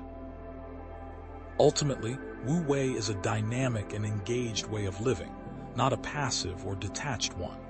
If Wu Wei is not about passivity, then what is the role of action and engagement in cultivating non-attachment? How can we ensure that our actions are aligned with our values and contribute to a better world, even as we embrace non-attachment? And what does active, non-attachment look like? We'll uncover these truths next. So, we've explored Wu Wei, but can we take it a step further? Can we refine our non-attachment in order to take action with less resistance? The question now is it possible to be both fully engaged and completely detached from the outcome? It seems contradictory, doesn't it? To care deeply about something, yet not be attached to how it turns out. This idea, called active non-attachment, acknowledges and embraces this very paradox. This isn't a passive state of indifference, but rather a conscious choice to invest ourselves fully in the process, while simultaneously releasing our grip on the reins of destiny. Now, understanding how to cultivate the most from our actions hinges on our ability to actively choose non-attachment. To truly grasp this concept, we need to deconstruct active non-attachment into its two essential components: skillful action and mindful detachment. Skillful action involves taking purposeful steps aligned with our values and goals. It's about setting clear intentions, making conscious choices, and taking responsibility for our actions. Think of it as planting a seed. We choose the right soil, provide water and sunlight, and protect it from pests. Mindful detachment, on the other hand, is about accepting impermanence, trusting the process, and releasing the need to control every detail of the outcome. It's about understanding that even with the best intentions and skillful action, factors beyond our control can influence the result. The weather might change, the soil might be less fertile than we thought, or an unexpected event might occur. The key is to tend to the garden, not to demand a specific harvest. But what happens when these two components fall out of balance? Consider what happens when we pour all our energy into skillful action, but neglect mindful detachment. This often manifests as burnout, anxiety, and obsession. We become so fixated on achieving a specific outcome that we lose sight of the joy in the process itself. Our efforts become strained, and we cling desperately to control, leading to immense stress and disappointment when things don't go according to plan. Now, consider the opposite, a state of all detachment and no action. This leads to apathy, stagnation, and missed opportunities. We become so detached from outcomes that we lack the motivation to take action in the first place. We drift aimlessly, failing to engage with life in a meaningful way, for we lack motivation. True flourishing, then, hinges on a harmonious balance. Let's consider how active non-attachment manifests in different areas of life. In parenting, it means supporting a child's dreams and aspirations without imposing our own expectations or anxieties. We provide guidance and encouragement, but ultimately allow them to forge their own path, even if it differs from the one we envisioned. In investing, it involves making informed decisions based on thorough research and analysis, while simultaneously accepting that market fluctuations are inevitable. We diversify our portfolio, manage our risk, and avoid getting caught up in the emotional roller coaster of short-term gains and losses. With activism, it means fighting passionately for a cause we believe in, while remaining detached from the need for immediate or total victory. We advocate for change, raise awareness, and organize communities, but we understand that progress is often slow and incremental. What happens when we tip the scales too far in either direction? Now, think about someone anxiously awaiting the results of an audition. They've prepared meticulously, practiced their lines countless times, and invested all their hopes and dreams in this one opportunity. They are constantly checking their phone, replaying their performance in their mind, and imagining all the possible outcomes. Their anxiety consumes them, making it difficult to focus on anything else. Contrast this with someone who approaches the audition with active non-attachment. They've also prepared diligently, but they've made a conscious effort to release their attachment to the outcome. They trust in their abilities, embrace the challenge, and focus on enjoying the process of performing. They understand that the audition is simply an opportunity to showcase their talent, regardless of whether they get the part. While the first person is likely to experience intense stress and disappointment, the second person is more likely to remain calm, confident, and open to other opportunities. The active non-attachment approach allows for a freedom of action. But can this extend to finding a new freedom beyond the self? Active non-attachment cultivates resilience, adaptability, and inner peace. It allows us to navigate the inevitable ups and downs of life with greater ease and grace. It brings us to the present moment. It begins by understanding the power of present moment awareness. When we are fully present, we are less likely to get caught up in worries about the future or regrets about the past. This involves cultivating the observer self, the ability to witness our thoughts and emotions without being consumed by them. From this vantage point, we can make more conscious choices, aligned with our values and goals. We can then consciously choose where our attention goes. How does all this connect with the wheel of non-attachment? But how do we begin to make this a reality? To cultivate active non-attachment, try incorporating mindfulness meditation into your daily routine. This helps you become more aware of your thoughts and emotions without judgment. Try cognitive reframing to challenge negative thought patterns and cultivate a more balanced perspective. Keep a gratitude journal to focus on the positive aspects of your life, shifting your attention away from what you lack. These things will improve as a result. Now, take a moment to consider, where in your life do you need to embrace active non-attachment? Where are you clinging too tightly to outcomes, causing yourself unnecessary stress and suffering? Is it in your career, your relationships, your health, or your personal growth? Cultivating active non-attachment is an ongoing process, a lifelong journey of self-discovery and refinement. It requires patience, persistence, and a willingness to challenge our own assumptions and beliefs. Active non-attachment allows us to access a deeper sense of connection and meaning. But what lies beyond the ego? How can we connect with something larger than ourselves to find lasting peace and fulfillment?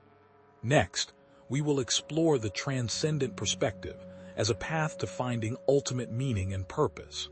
Now, we must ask, what lies beyond the ego? How can we connect with something larger than ourselves to find lasting peace and fulfillment? Let's delve deeper into the transcendent perspective as a way to find ultimate meaning and purpose beyond the limitations of the ego. The transcendent perspective involves connecting with something larger than ourselves. Think of it like this. It's the universe, nature, humanity, God, or any profound sense of interconnectedness and meaning that extends beyond our individual concerns. What this means is that true meaning lies not solely within our own desires and achievements, but in our relationship to something greater. It's about recognizing that we are part of a larger whole, and that our actions have consequences that extend beyond our individual lives. It's like a drop of water realizing it is part of a vast ocean. But here's the twist. Transcendent does not necessarily imply religious belief, but rather a deep sense of interconnectedness and a profound sense of meaning that goes beyond the individual. As we've established active non-attachment, we now see that this prepares the ground for transcending the ego. When we release our grip on individual outcomes, we open ourselves up to a broader perspective, one where we are more attuned to the needs of others and the world around us. But where does true meaning lie? Is it in the accumulation of wealth, the pursuit of pleasure, or the attainment of power? Now, transcending the ego involves shifting our focus from our individual needs and desires to the well-being of something larger than ourselves.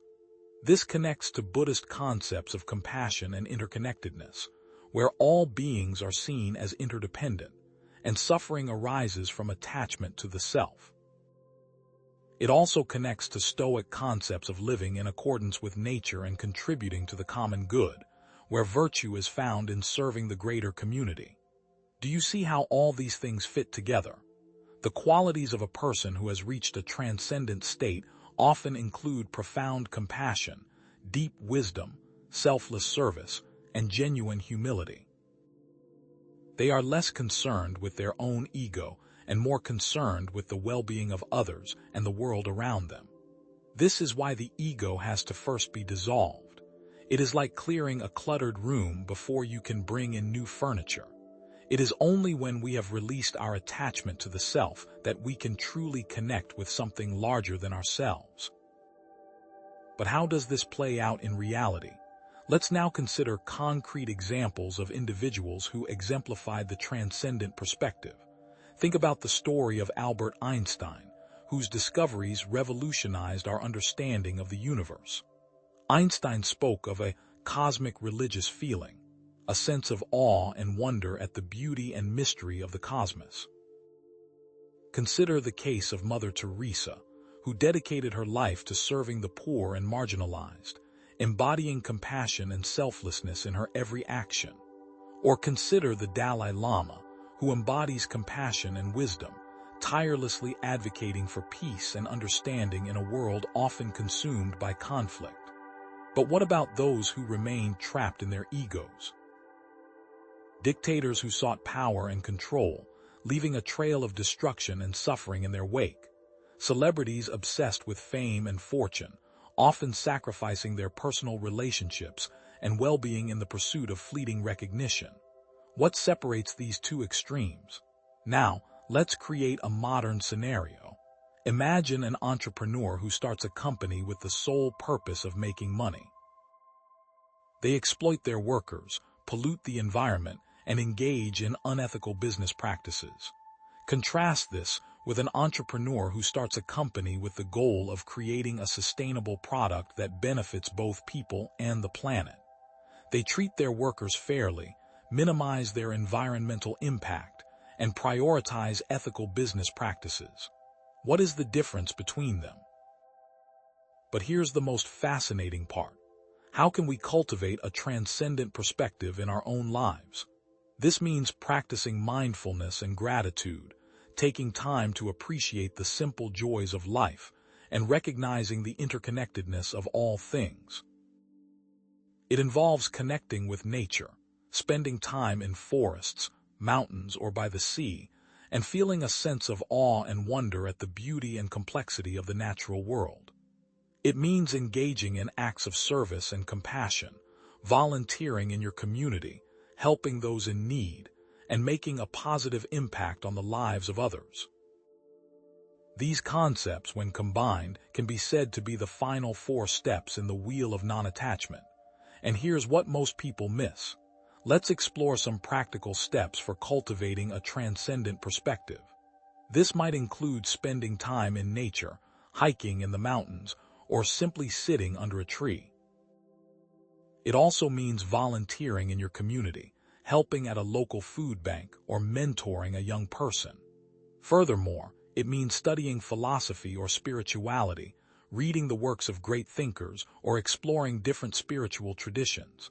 And lastly, practicing loving-kindness meditation, sending wishes of happiness and well-being to yourself and others. But we're just scratching the surface. Now, take a moment to consider, how can you explore a transcendent perspective in your own life? Where can you find a sense of connection to something larger than yourself? Is it in nature, in your community, in your spiritual practice, or in your relationships with others? How can you shift your focus from your individual needs and desires to the well-being of the world around you? Now, cultivating a transcendent perspective is a lifelong journey, a journey that requires patience, persistence, and a willingness to challenge our own assumptions and beliefs. As we seek this transcendent perspective, it gives meaning and purpose to all things. And here comes the question of how this is ultimately connected to not caring, as it is previously defined. By connecting to something larger than ourselves, we diminish the importance of our own egos, our attachments, and our fears, and it creates peace of mind. As we embrace this freedom, we begin to glimpse the true nature of reality. But that's not all.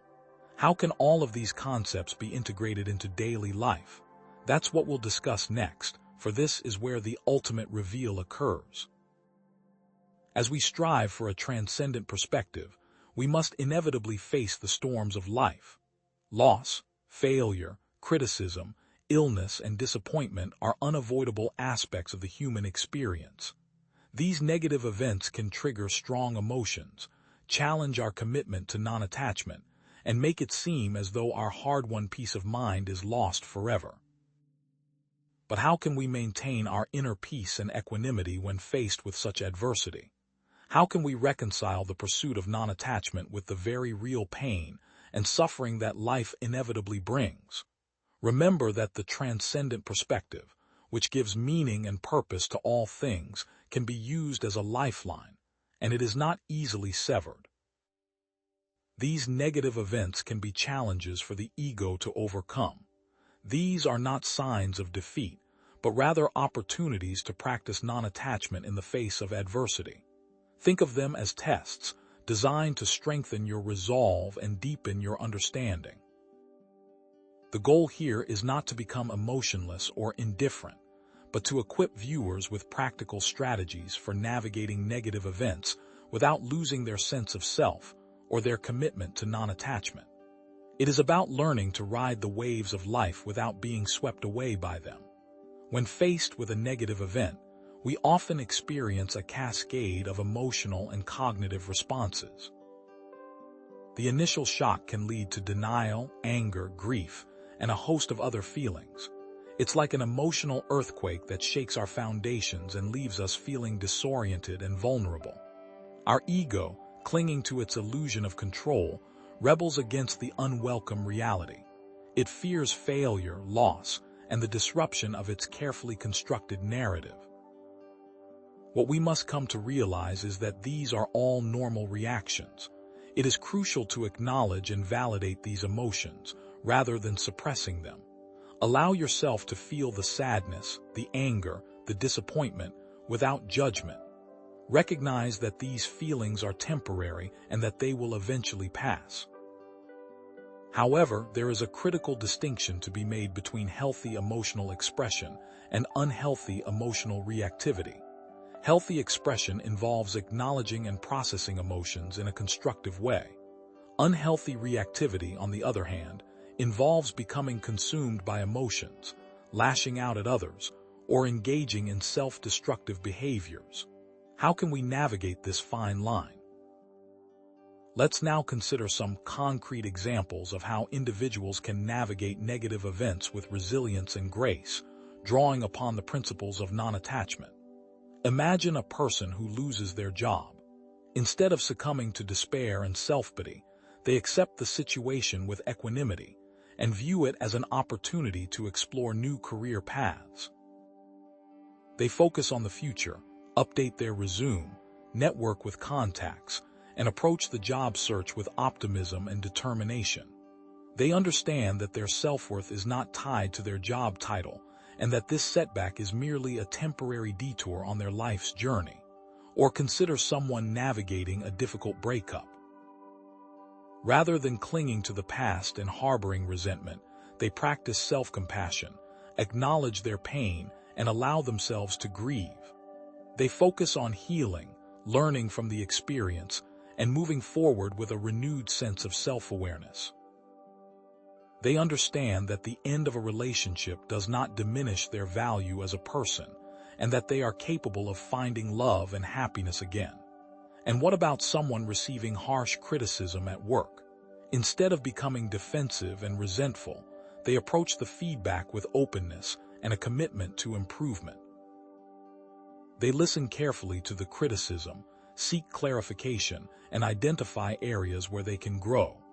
They understand that criticism is not a personal attack, but rather an opportunity to refine their skills and enhance their performance. Now, think about the wheel of non-attachment and how we can react to these situations.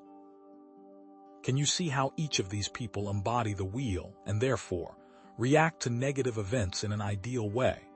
Contrast these examples with individuals who react with anger, denial, or self-pity.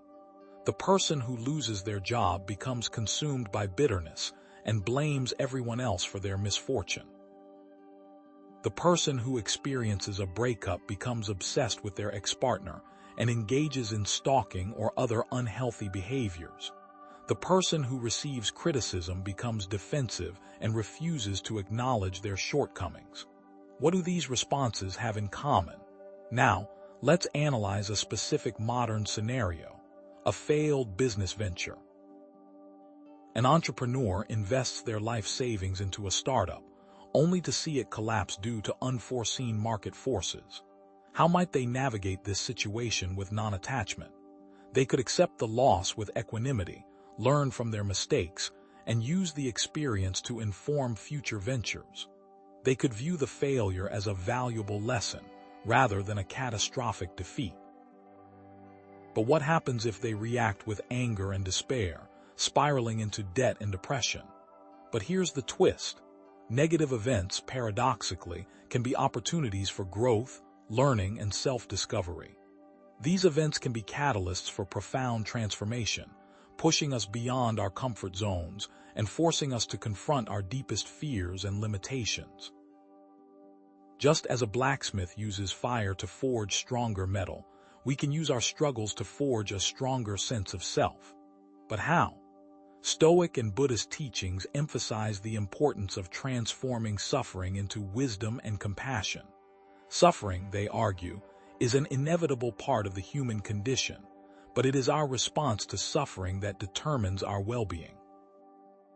By accepting our pain, learning from our experiences, and using our struggles to help others, we can transform adversity into a source of strength and meaning.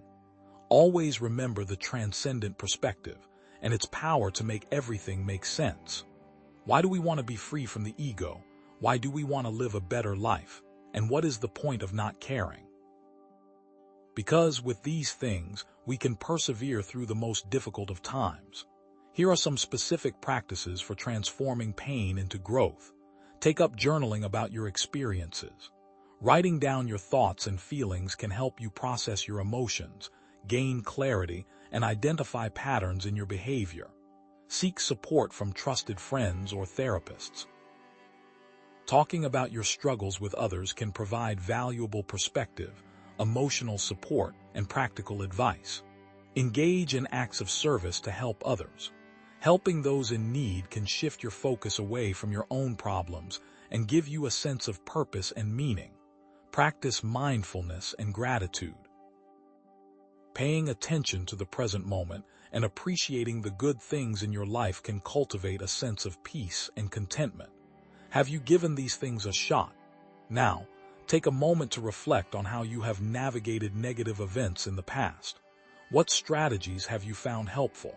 What patterns have you noticed in your reactions? How can you use these experiences to cultivate greater non-attachment in the future? As you embark on this journey, it is important to remember that non-attachment is not about becoming indifferent to suffering. But that's not all. Non-attachment can sometimes be misinterpreted as a justification for avoiding difficult emotions or situations. Some might believe that if they simply don't care about something, they can escape the pain and discomfort associated with it. However, true non-attachment involves facing our challenges with courage and compassion, not running away from them. It's about accepting the full spectrum of human experience, both the good and the bad, without clinging to one or avoiding the other. So, can non-attachment become harmful? That's what we'll explore next. But that's not all there is to the story. While we've been exploring the liberating power of non-attachment, it's crucial to acknowledge that this philosophy, like any other, can be twisted and misused. There is a siren song that lures us toward a dangerous shore, a distorted version of non-attachment that leads not to freedom, but to stagnation and isolation. This is detrimental detachment. Detrimental detachment is characterized by emotional avoidance, apathy, and a profound lack of engagement with life. It's the misapplication of non-attachment, where not caring becomes a defense mechanism against vulnerability, rather than a pathway to inner peace. It is not the skillful non-attachment we've been discussing. Instead, it's a means of suppressing uncomfortable feelings, sidestepping challenging situations, and ultimately, shielding ourselves from the richness and messiness of human experience. When does detachment become harmful, and how can we avoid this trap? How can we discern the difference between skillful non-attachment and this detrimental distortion? The transcendent perspective, so vital to our discussion, can be lost in this trap. What happens when we use not caring as a way to check out of life, rather than to engage with it more fully? This is no longer transcendent but corrosive. This is no longer skillful non-attachment, but a cheap imitation. Our goal is to provide you with the tools to discern between the two, so you can avoid this insidious trap. Let's delve deeper into the psychological roots of detrimental detachment. Often it stems from a deep-seated fear of vulnerability, past traumas that have left emotional scars, and a pervasive sense of disconnection from oneself and others. These factors can lead individuals to erect emotional barriers, using not caring as a shield to protect themselves from potential pain. It's a way of saying, if I don't care, I can't get hurt. Think about our earlier discussions of the illusion of control. When we feel powerless to shape our circumstances, we may retreat into detachment as a way to cope. If we can't control the world around us, we can at least control our own emotional responses, or so we think. This can become a self-perpetuating cycle, where detachment reinforces our sense of powerlessness, leading to further detachment. Consider the wheel of non-attachment we explored earlier.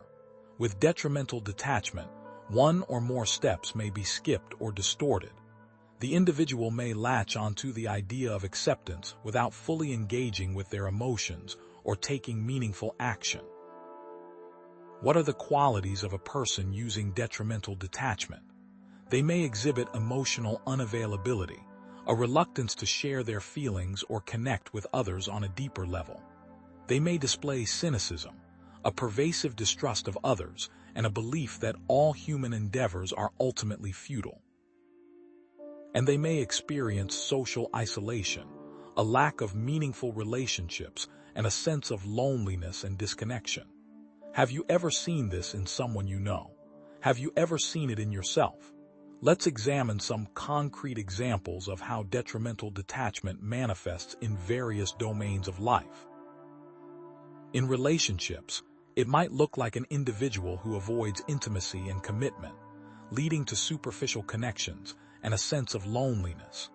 They may jump from one relationship to another, never allowing themselves to become truly vulnerable or emotionally invested. They may sabotage relationships when they start to get too close, fearing the possibility of rejection or heartbreak. In their career, it might manifest as someone who is disengaged from their work and lacks the motivation to excel, resulting in stagnation and missed opportunities. They may go through the motions, doing just enough to get by, but never truly investing themselves in their work. They may avoid taking on new challenges or responsibilities, fearing the possibility of failure or criticism. In their personal growth, it could look like a person who avoids self-reflection and personal development, leading to a lack of self-awareness and emotional maturity. They may resist examining their own flaws or shortcomings, preferring to remain in their comfort zone, even if it means sacrificing their potential for growth. They may avoid seeking help or support, believing that they can handle everything on their own, even when they are struggling. But here's the twist. Detrimental attachment can become harmful even when it's the only tool someone has. Imagine a person who experiences a traumatic event, such as a violent crime or a natural disaster. They may use detachment as a way to cope with the overwhelming emotions associated with the trauma, numbing themselves to the pain and horror of the experience. While this may be a necessary survival mechanism in the short term, it can become detrimental if it persists for too long. It can lead to emotional numbness, difficulty connecting with others, and an increased risk of developing mental health problems such as post-traumatic stress disorder. Contrast these with examples of individuals who embrace vulnerability, engage with life fully, and cultivate meaningful connections. Think about Brené Brown, who has spoken extensively about the power of vulnerability and the importance of embracing our imperfections. Or consider leaders like Nelson Mandela, who demonstrated remarkable resilience and compassion in the face of unimaginable suffering. These individuals show us that true strength lies not in avoiding pain, but in confronting it with courage and empathy. Let's analyze a current social issue: the rise of social isolation and digital addiction as forms of detrimental detachment. Many people are increasingly turning to social media and online gaming as a way to escape from the pressures and challenges of real life. While these platforms can offer a sense of connection and community, they can also become addictive and isolating, leading to a superficial engagement with the world and a diminished capacity for real-life relationships. This can lead to a vicious cycle of seeking validation online, only to feel more empty and disconnected in the long run. How can we overcome detrimental detachment by actively engaging with life, embracing vulnerability, and cultivating meaningful connections? It begins with self-compassion, treating ourselves with kindness and understanding, even when we make mistakes. It's about recognizing that we are all imperfect and that we all struggle at times. We must remember to connect with our emotions. Think back to our earlier discussions of emotional intelligence and the importance of acknowledging and processing our emotions. Detrimental detachment often involves suppressing or denying our feelings, which can lead to a host of negative consequences. By learning to identify, understand, and express our emotions in healthy ways, we can break free from this cycle of avoidance. Remember the wheel of non-attachment. By revisiting it, and by applying its principles deliberately and honestly, you can use that wheel to pull yourself out of detrimental detachment. What actionable steps can you take right now? Seek therapy or counseling to address underlying traumas or emotional issues. Practice vulnerability by sharing your thoughts and feelings with trusted friends or family members. Connect with others by joining a support group or volunteering in your community. And set realistic goals for yourself, focusing on small, achievable steps that will help you build confidence and momentum. Consider these practices to cultivate engagement and vulnerability. Join a support group or seek therapy to process past traumas and develop healthier coping mechanisms. Practice active listening and empathy in your relationships, focusing on understanding the other person's perspective without judgment. Take risks and step outside your comfort zone, trying new things and challenging yourself to grow. And express your emotions in healthy and constructive ways, whether through art, music, writing, or simply talking to a trusted friend. Now, let me ask you this. Have you ever engaged in detrimental detachment? Have you ever used not caring as a way to avoid dealing with difficult emotions or situations? Have you ever found yourself feeling disconnected from others, even when you are surrounded by people? Think about it. Overcoming detrimental detachment is a challenging but rewarding process. It requires self-awareness, honesty, and a willingness to confront our deepest fears and insecurities. Remember, this philosophy is a way to manage emotions during difficult times, but it is not a way to ignore those emotions. If we embrace it, we can live a more fulfilling life. We have explored so many aspects of Montaigne's philosophy. We have discussed the power of non-attachment, the importance of emotional intelligence, and the need to cultivate a transcendent perspective. But there is one final piece of the puzzle that remains to be revealed, and this revelation will tie everything together. Having explored all aspects of Montaigne's philosophy, what is the secret to not caring and how can it be achieved? That is the question we will answer next. Stay with me. Integrating non-attachment into our daily lives. It sounds wonderful in theory, doesn't it? A life free from the anxieties and burdens of excessive caring. But the reality of the daily grind often feels far removed from philosophical ideals. The alarm clock blares, emails flood our inboxes, deadlines loom, and relationships demand our attention. How can we possibly maintain a state of non-attachment amidst this chaos? How can we translate the profound wisdom of Montaigne, the serenity of Stoicism, and the mindfulness of Buddhism into something concrete, something we can actually do amidst the demands of modern life? This is the challenge, isn't it? Living a life of non-attachment doesn't mean escaping to a remote monastery or renouncing all worldly possessions. It means embracing the modern world, with all its complexities and challenges, but with a fundamentally different perspective. It means finding peace amidst the storm, maintaining equanimity in the face of adversity, and cultivating inner freedom regardless of external circumstances. But how do we achieve this? How do we translate the philosophical concepts of non-attachment into concrete actions in our everyday lives, from work to relationships to even the most mundane personal habits? It requires a conscious effort to rewire our brains, to break free from ingrained patterns of attachment, and to cultivate new habits of non-attachment. And it all starts with awareness and the transcendent. It's always about awareness, isn't it? Integration requires mindful effort. So how do we actually do it? How do we rewire the brain for non-attachment? By incorporating specific practices into our daily routines, we can gradually reshape our neural pathways, weakening the circuits of attachment and strengthening the circuits of non-attachment. Think of it like learning a new language. It takes consistent practice, repetition, and immersion to become fluent. The same is true for non-attachment. But what specific practices are most effective? And how can we integrate them into our already busy lives without feeling overwhelmed? Let's explore some simple yet powerful techniques. First, mindful moments. Taking short breaks throughout the day to practice mindfulness and connect with the present moment. This could be as simple as closing your eyes, taking a few deep breaths, and focusing on the sensation of your breath entering and leaving your body. Or it could involve paying attention to the sights, sounds, and smells around you, without judgment. The key is to anchor yourself in the present moment, to escape the clutches of your thoughts and emotions, and to simply be for a few moments. Think about how often you are not in the present.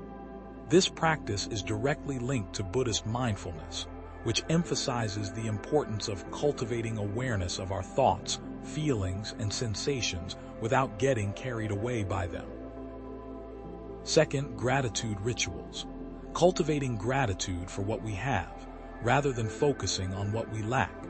This could involve keeping a gratitude journal, where you write down a few things you're grateful for each day. Or it could involve expressing your gratitude to others, whether through a heartfelt thank you note or a simple act of kindness. By focusing on the positive aspects of our lives, we can shift our perspective away from the negative and cultivate a sense of contentment and appreciation. How easy is it to get caught up in what you lack? How often do you take the time to consider what you do have? This practice is closely aligned with Stoic philosophy, which emphasizes the importance of appreciating what we have and accepting what we cannot change. Third, detachment exercises. Practicing letting go of small attachments, such as the need to be right or the desire for immediate gratification. This could involve intentionally choosing to do something you don't want to do, such as washing the dishes or running an errand, without complaining or resisting. Or it could involve practicing non-judgment, observing your thoughts and emotions without labeling them as good or bad. The key is to gradually loosen your grip on your desires and expectations, to cultivate a sense of flexibility and adaptability. How attached are you to being right, to getting what you want when you want it? These exercises help us loosen those bonds. Fourth, acceptance reminders. Using affirmations or visualizations to reinforce our acceptance of impermanence and uncertainty. This could involve repeating a mantra such as, "This too shall pass," or visualizing yourself facing a challenging situation with equanimity and grace.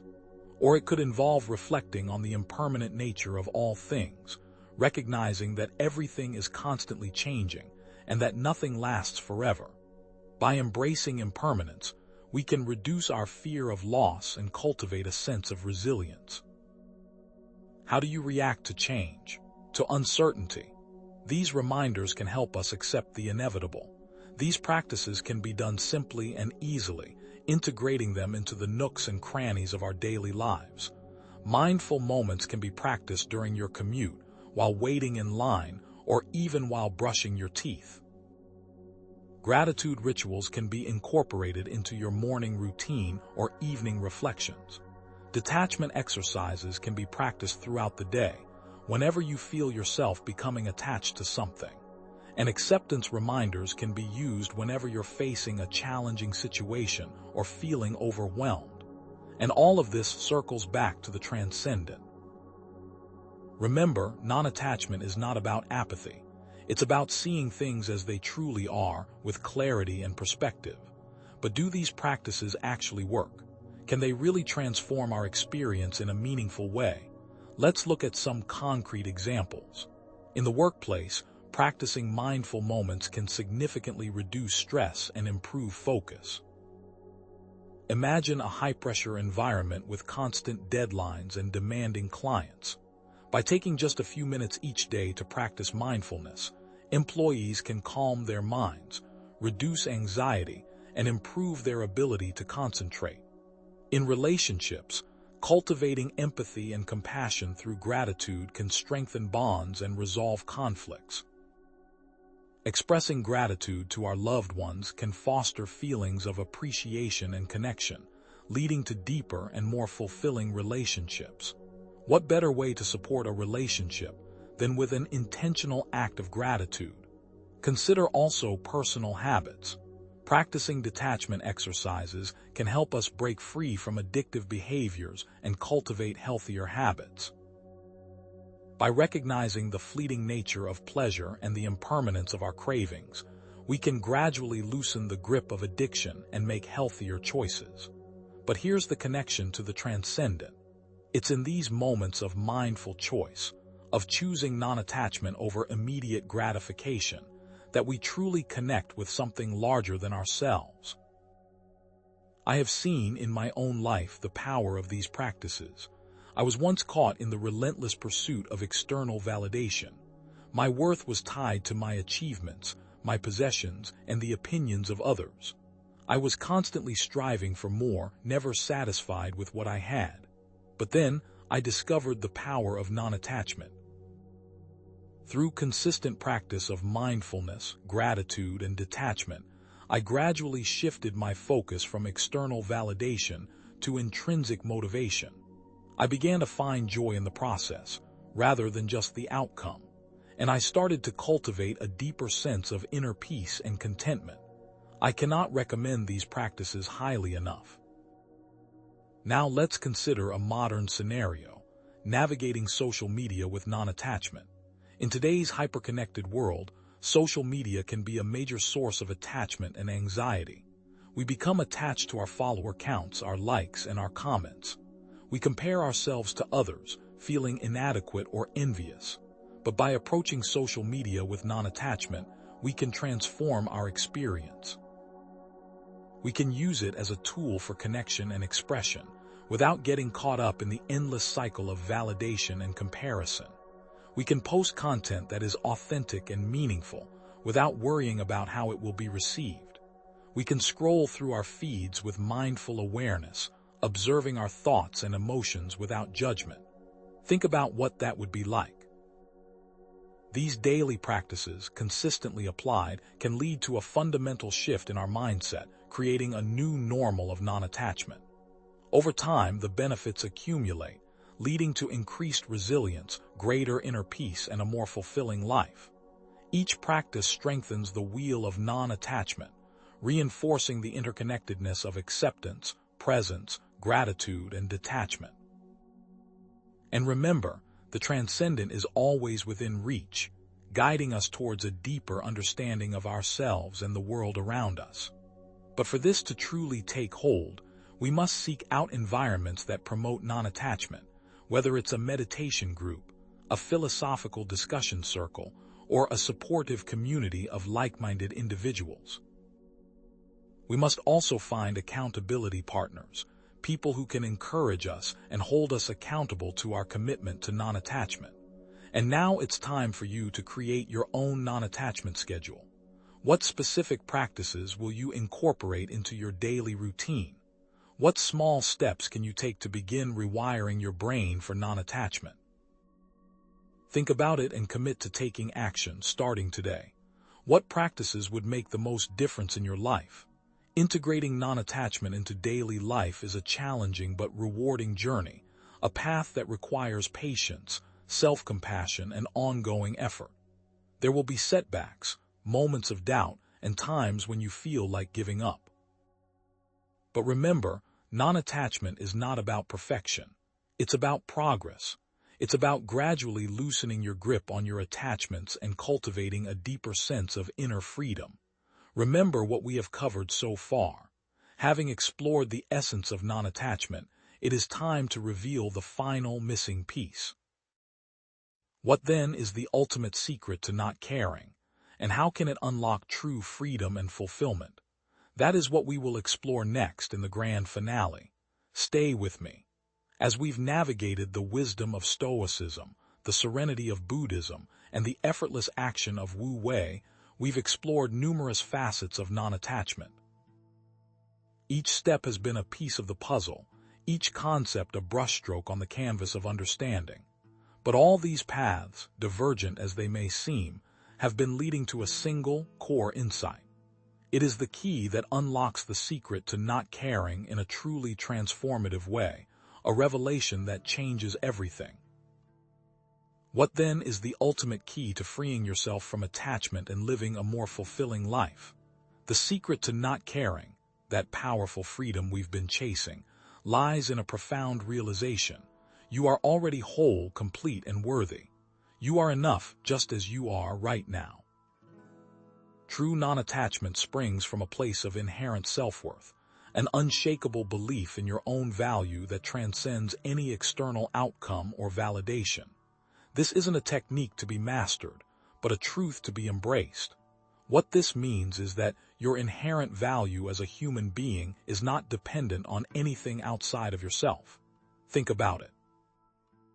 Your worth is not dependent on your achievements, whether it's landing that dream job, earning a certain amount of money, or receiving accolades for your work. Your worth is not dependent on your relationships, whether it's having a partner, being popular, or maintaining certain friendships. Your worth is not dependent on your possessions, whether it's owning a fancy car, living in a big house, or having the latest gadgets. And perhaps most importantly, your worth is not dependent on other people's opinions, whether it's their praise, their approval, or their validation. It's about recognizing that you are enough, just as you are, right now, imperfections and all. It is a release from the constant self-evaluation, the relentless measuring yourself against external standards. This can be perceived as the ultimate form of self-love, and it may be the most forbidden form of self-knowledge that exists. Now, let's consider what happens when this sense of inherent self-worth is absent. A person who constantly seeks external validation is driven by a deep-seated belief that they are not good enough on their own. They chase achievements, crave approval, and fear rejection, because their sense of worth is entirely dependent on what others think of them. Someone who clings to a relationship out of fear of being alone, even if the relationship is unhealthy, does so because they don't believe they are worthy of love and companionship on their own. They settle for less than they deserve because they fear that being alone is worse than being in a bad relationship. An individual who is paralyzed by fear of failure equates their worth with their accomplishments.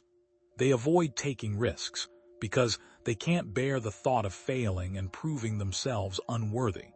Contrast these examples with individuals who possess a strong sense of self-worth. Consider Nelson Mandela, who endured decades of imprisonment for his beliefs, yet emerged with his spirit unbroken, his sense of self intact. Or think about J.K. Rowling, who faced numerous rejections before finally publishing Harry Potter, yet persevered because she believed in her story and her ability to tell it. What about a modern example? Consider someone like Brené Brown, whose research on vulnerability and shame has resonated with millions, because she embodies the courage to be herself, imperfections and all. These individuals navigate life's challenges with resilience and grace, because their sense of worth is not dependent on external circumstances. The implication of this is profound. By cultivating a sense of inherent self-worth, you can unlock true non-attachment and experience a profound shift in your relationship with life. This shift is not a one-time event, but a continuous journey of self-discovery and self-compassion. It's like learning to ride a bike. There will be wobbles, falls, and moments of frustration, but with practice and perseverance, you'll eventually find your balance. Think about it. True non-attachment isn't about suppressing desires, but about relating to them from a place of inner security and freedom. Review the wheel of non-attachment: acceptance, presence, gratitude, and detachment. Each step is amplified when a person is acting from self-worth. Acceptance becomes easier because you recognize that you are worthy of love and compassion, even with your imperfections. Presence becomes more accessible because you are not constantly distracted by self-doubt and self-criticism. Gratitude flows naturally because you appreciate the inherent goodness of life, regardless of your circumstances. And detachment becomes effortless because you are not clinging to outcomes or validations, knowing that your worth is not dependent on them. But how do we cultivate this sense of self-worth? One practice is practicing self-compassion. Treat yourself with the same kindness, understanding, and forgiveness that you would offer to a dear friend. Challenge negative self-talk. Replace self-criticism with self-encouragement, focusing on your strengths and celebrating your accomplishments, no matter how small. Set healthy boundaries. Learn to say no to things that drain your energy or compromise your values. Pursue activities that bring you joy and fulfillment. Engage in hobbies, passions, and creative pursuits that nourish your soul and remind you of your inherent worth. And throughout it all, remember what we have covered in this video. A person can only stop caring when they realize that they were enough all along. Integrating this secret into your life takes time and effort. It's not a quick fix, but a lifelong journey of self-discovery and self-acceptance. Yet, the transformative potential is immense. The secret to not caring is that you never needed to care in the first place, not in the way that binds you, not in the way that diminishes you. As we continue on this journey, we'll explore the practical steps you can take to embody this truth and live a life of greater freedom and fulfillment. Stay with me. But what if there are even greater depths to explore? Let's journey onwards. As we uncovered in the last section, the secret to truly not caring, that powerful freedom we've been seeking, lies in a profound realization. You are already whole, complete, and worthy. True non-attachment springs from a place of inherent self-worth, an unshakable belief in your own value that transcends any external outcome or validation. If self-worth is truly inherent, a seed planted within us all, why is it so difficult to recognize and embrace? Why do so many of us struggle to believe in our own value, seeking validation from external sources rather than drawing from the wellspring within? The simple truth is that our inherent self-worth, though always present, is often obscured by the distorted mirror of societal values. From a young age, we are bombarded with messages that tell us our worth is contingent on external factors, our achievements, our appearance, our possessions, and the opinions of others. This conditioning creates a disconnect from our true selves, leading us to seek validation from sources that can never truly satisfy us. What's worse is that this happens so insidiously that most people are not even aware of the distortion. Think about the messages we receive daily. Advertising tells us we need to buy certain products to be attractive or successful. Social media encourages us to compare ourselves to others, fostering feelings of inadequacy and envy. The education system often emphasizes grades and test scores over genuine learning and personal growth.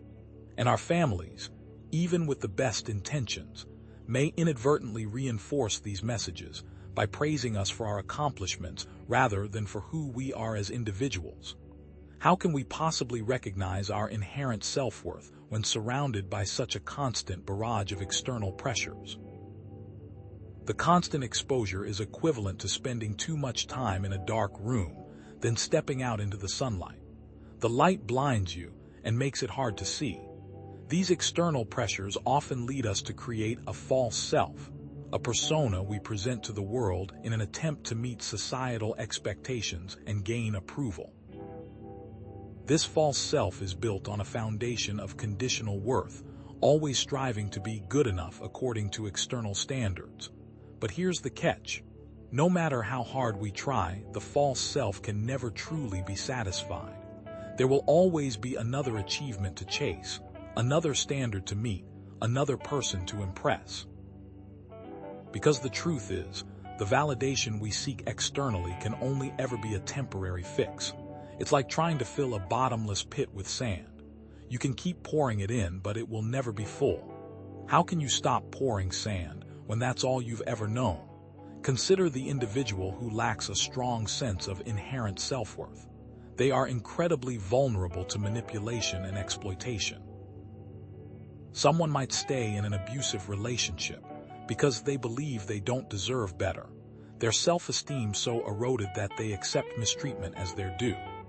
Another example is the employee who is exploited by their employer, working long hours for little pay, because they fear losing their job and believe they are not capable of finding another one. The consumer, insecure about their appearance, is easily swayed by advertising, purchasing products they don't need in a desperate attempt to feel better about themselves. Have you ever observed these patterns in yourself or in those around you? Contrast these scenarios with individuals who possess a strong sense of inherent self-worth. Think about leaders who stood up for their values in the face of adversity, like Nelson Mandela, who refused to compromise his principles even after decades of imprisonment. Consider everyday heroes who demonstrate courage and compassion, like the bystander who intervenes to stop a crime, or the volunteer who dedicates their time to helping others. These individuals are resilient and unwavering because their sense of worth comes from within, not from external circumstances. Can you see how this inner strength acts as a shield against the negativity of the world? Let's take social media as an example. Many users derive a huge amount of self-worth from the amount of likes they receive. The more likes, the better they feel about themselves. But what happens when their posts do not receive as many likes as they had hoped? It can be absolutely crushing. And if they become addicted to likes, they may find themselves modifying their behavior to be more palatable to an audience. In this way, they become less and less like their true selves. But what if the same person were to derive their worth from their connection with the transcendent? What if they were to value themselves based on their inherent value as a human being, instead of basing it on what strangers think of them? This brings us to an important point. The transcendent can act as a strong foundation for self-worth. By connecting with something larger than ourselves, whether it's nature, art, spirituality, or simply the shared human experience, we tap into a sense of belonging and purpose that transcends our individual limitations. This connection reminds us that we are part of something bigger, that our lives have meaning beyond our personal achievements and possessions. How can we actively cultivate and reinforce this inherent self-worth in our daily lives? Fortunately, there are concrete steps you can take to actively cultivate and reinforce your inherent self-worth through daily practices. Start with self-compassion. Treat yourself with the same kindness and understanding you would offer a friend. When you make a mistake, don't beat yourself up. Instead, acknowledge it, learn from it, and move on. Secondly, practice mindfulness and acceptance. Observe your thoughts and emotions without judgment, accepting yourself as you are, imperfections and all. Thirdly, align your actions with your core values, living authentically and with integrity. What are your core values? And are your actions in alignment? Additionally, you must set healthy boundaries to protect your time, energy, and emotional well-being. Learn to say no to requests that drain you or compromise your values, and prioritize self-care activities that nourish your mind, body, and spirit. This could be anything from taking a walk in nature to reading a good book to spending time with loved ones. Finally, reaffirm your connection with the transcendent. Engage in activities that connect you to something larger than yourself, whether it's meditation, prayer, spending time in nature, or volunteering for a cause you believe in. How can you actively incorporate these practices into your daily routine? These concepts further enhance the wheel of non-attachment and support ongoing growth. Acceptance becomes easier because you recognize that you are worthy of love and compassion, even with your imperfections. Presence becomes more accessible because you are not constantly distracted by self-doubt and self-criticism. Gratitude flows naturally because you appreciate the inherent goodness of life, regardless of your circumstances. And detachment becomes effortless because you are not clinging to outcomes or validations, knowing that your worth is not dependent on them. To facilitate this, let's take a moment for a brief guided meditation to cultivate self-compassion. Find a comfortable position, close your eyes, and focus on your breath. As you inhale, imagine drawing in feelings of love and acceptance. As you exhale, release any feelings of self-criticism or judgment. Repeat this several times, allowing yourself to feel the warmth of self-compassion. Take a moment now. And how can you actively choose one or more of these practices today? Recognizing your inherent self-worth and living from a place of non-attachment has a transformative power. As we saw, it allows for the building of strong interpersonal relationships, less anxiety, and overall fulfillment. As we prepare for the final section, consider that not caring may be the ultimate act of self-love and acceptance, and perhaps the most difficult. But what does it mean to truly embrace enoughness? And how can this understanding change your life? Stay with me as we approach the final reveal. As we reach the end of our journey into the wisdom of Montaigne and the paradoxical power of not caring, let's synthesize what we've learned and consider its profound implications for your life. We began by exploring the anxieties and attachments that often plague us, the constant striving for external validation that leaves us feeling empty and unfulfilled.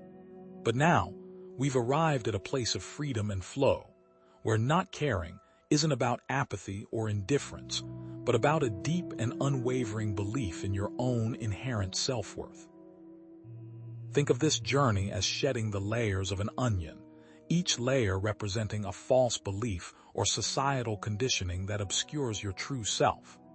As you peel away these layers, you reveal the core of your being, the essence of who you are, independent of any external achievement or opinion. This core is your inherent self-worth, the unshakable foundation upon which you can build a life of purpose, peace, and genuine fulfillment. You always had the key, you just didn't know it, because those around you were too busy looking for theirs. Remember the initial questions we posed. How can we find freedom from the anxieties that hold us back? How can we cultivate a sense of inner peace in a world that constantly demands our attention and validation? The answer, as Montaigne might suggest, lies in embracing uncertainty, in recognizing the limits of our knowledge, in accepting the ever-changing nature of life. Que sais-je? What do I know? Isn't a sign of ignorance but a testament to the vastness of the unknown and the freedom that comes from not needing to have all the answers. In other words, non-attachment. This all connects to the wheel of non-attachment we discussed, where each element, acceptance, action, reflection, compassion, contributes to the cultivation of self-worth. By accepting yourself as you are, imperfections and all, you create space for growth and transformation. By taking action aligned with your values, you reinforce your sense of purpose and agency. By reflecting on your experiences, you gain wisdom and insight. And by extending compassion to yourself and others, you cultivate a sense of connection and belonging. How can each element contribute to self-worth? And here's the ultimate insight. The secret to not caring is recognizing and embracing your inherent self-worth. It's understanding that you are already complete and valuable, independent of any external validation. You don't need to achieve anything, possess anything, or impress anyone to be worthy of love, respect, and happiness. Your worth is intrinsic, an inherent quality that cannot be diminished or taken away. How different would your life be if you truly believed this? This inherent self-worth is the bedrock upon which non-attachment is built. When you recognize your own value, you can release your grip on outcomes, knowing that your worth is not dependent on them.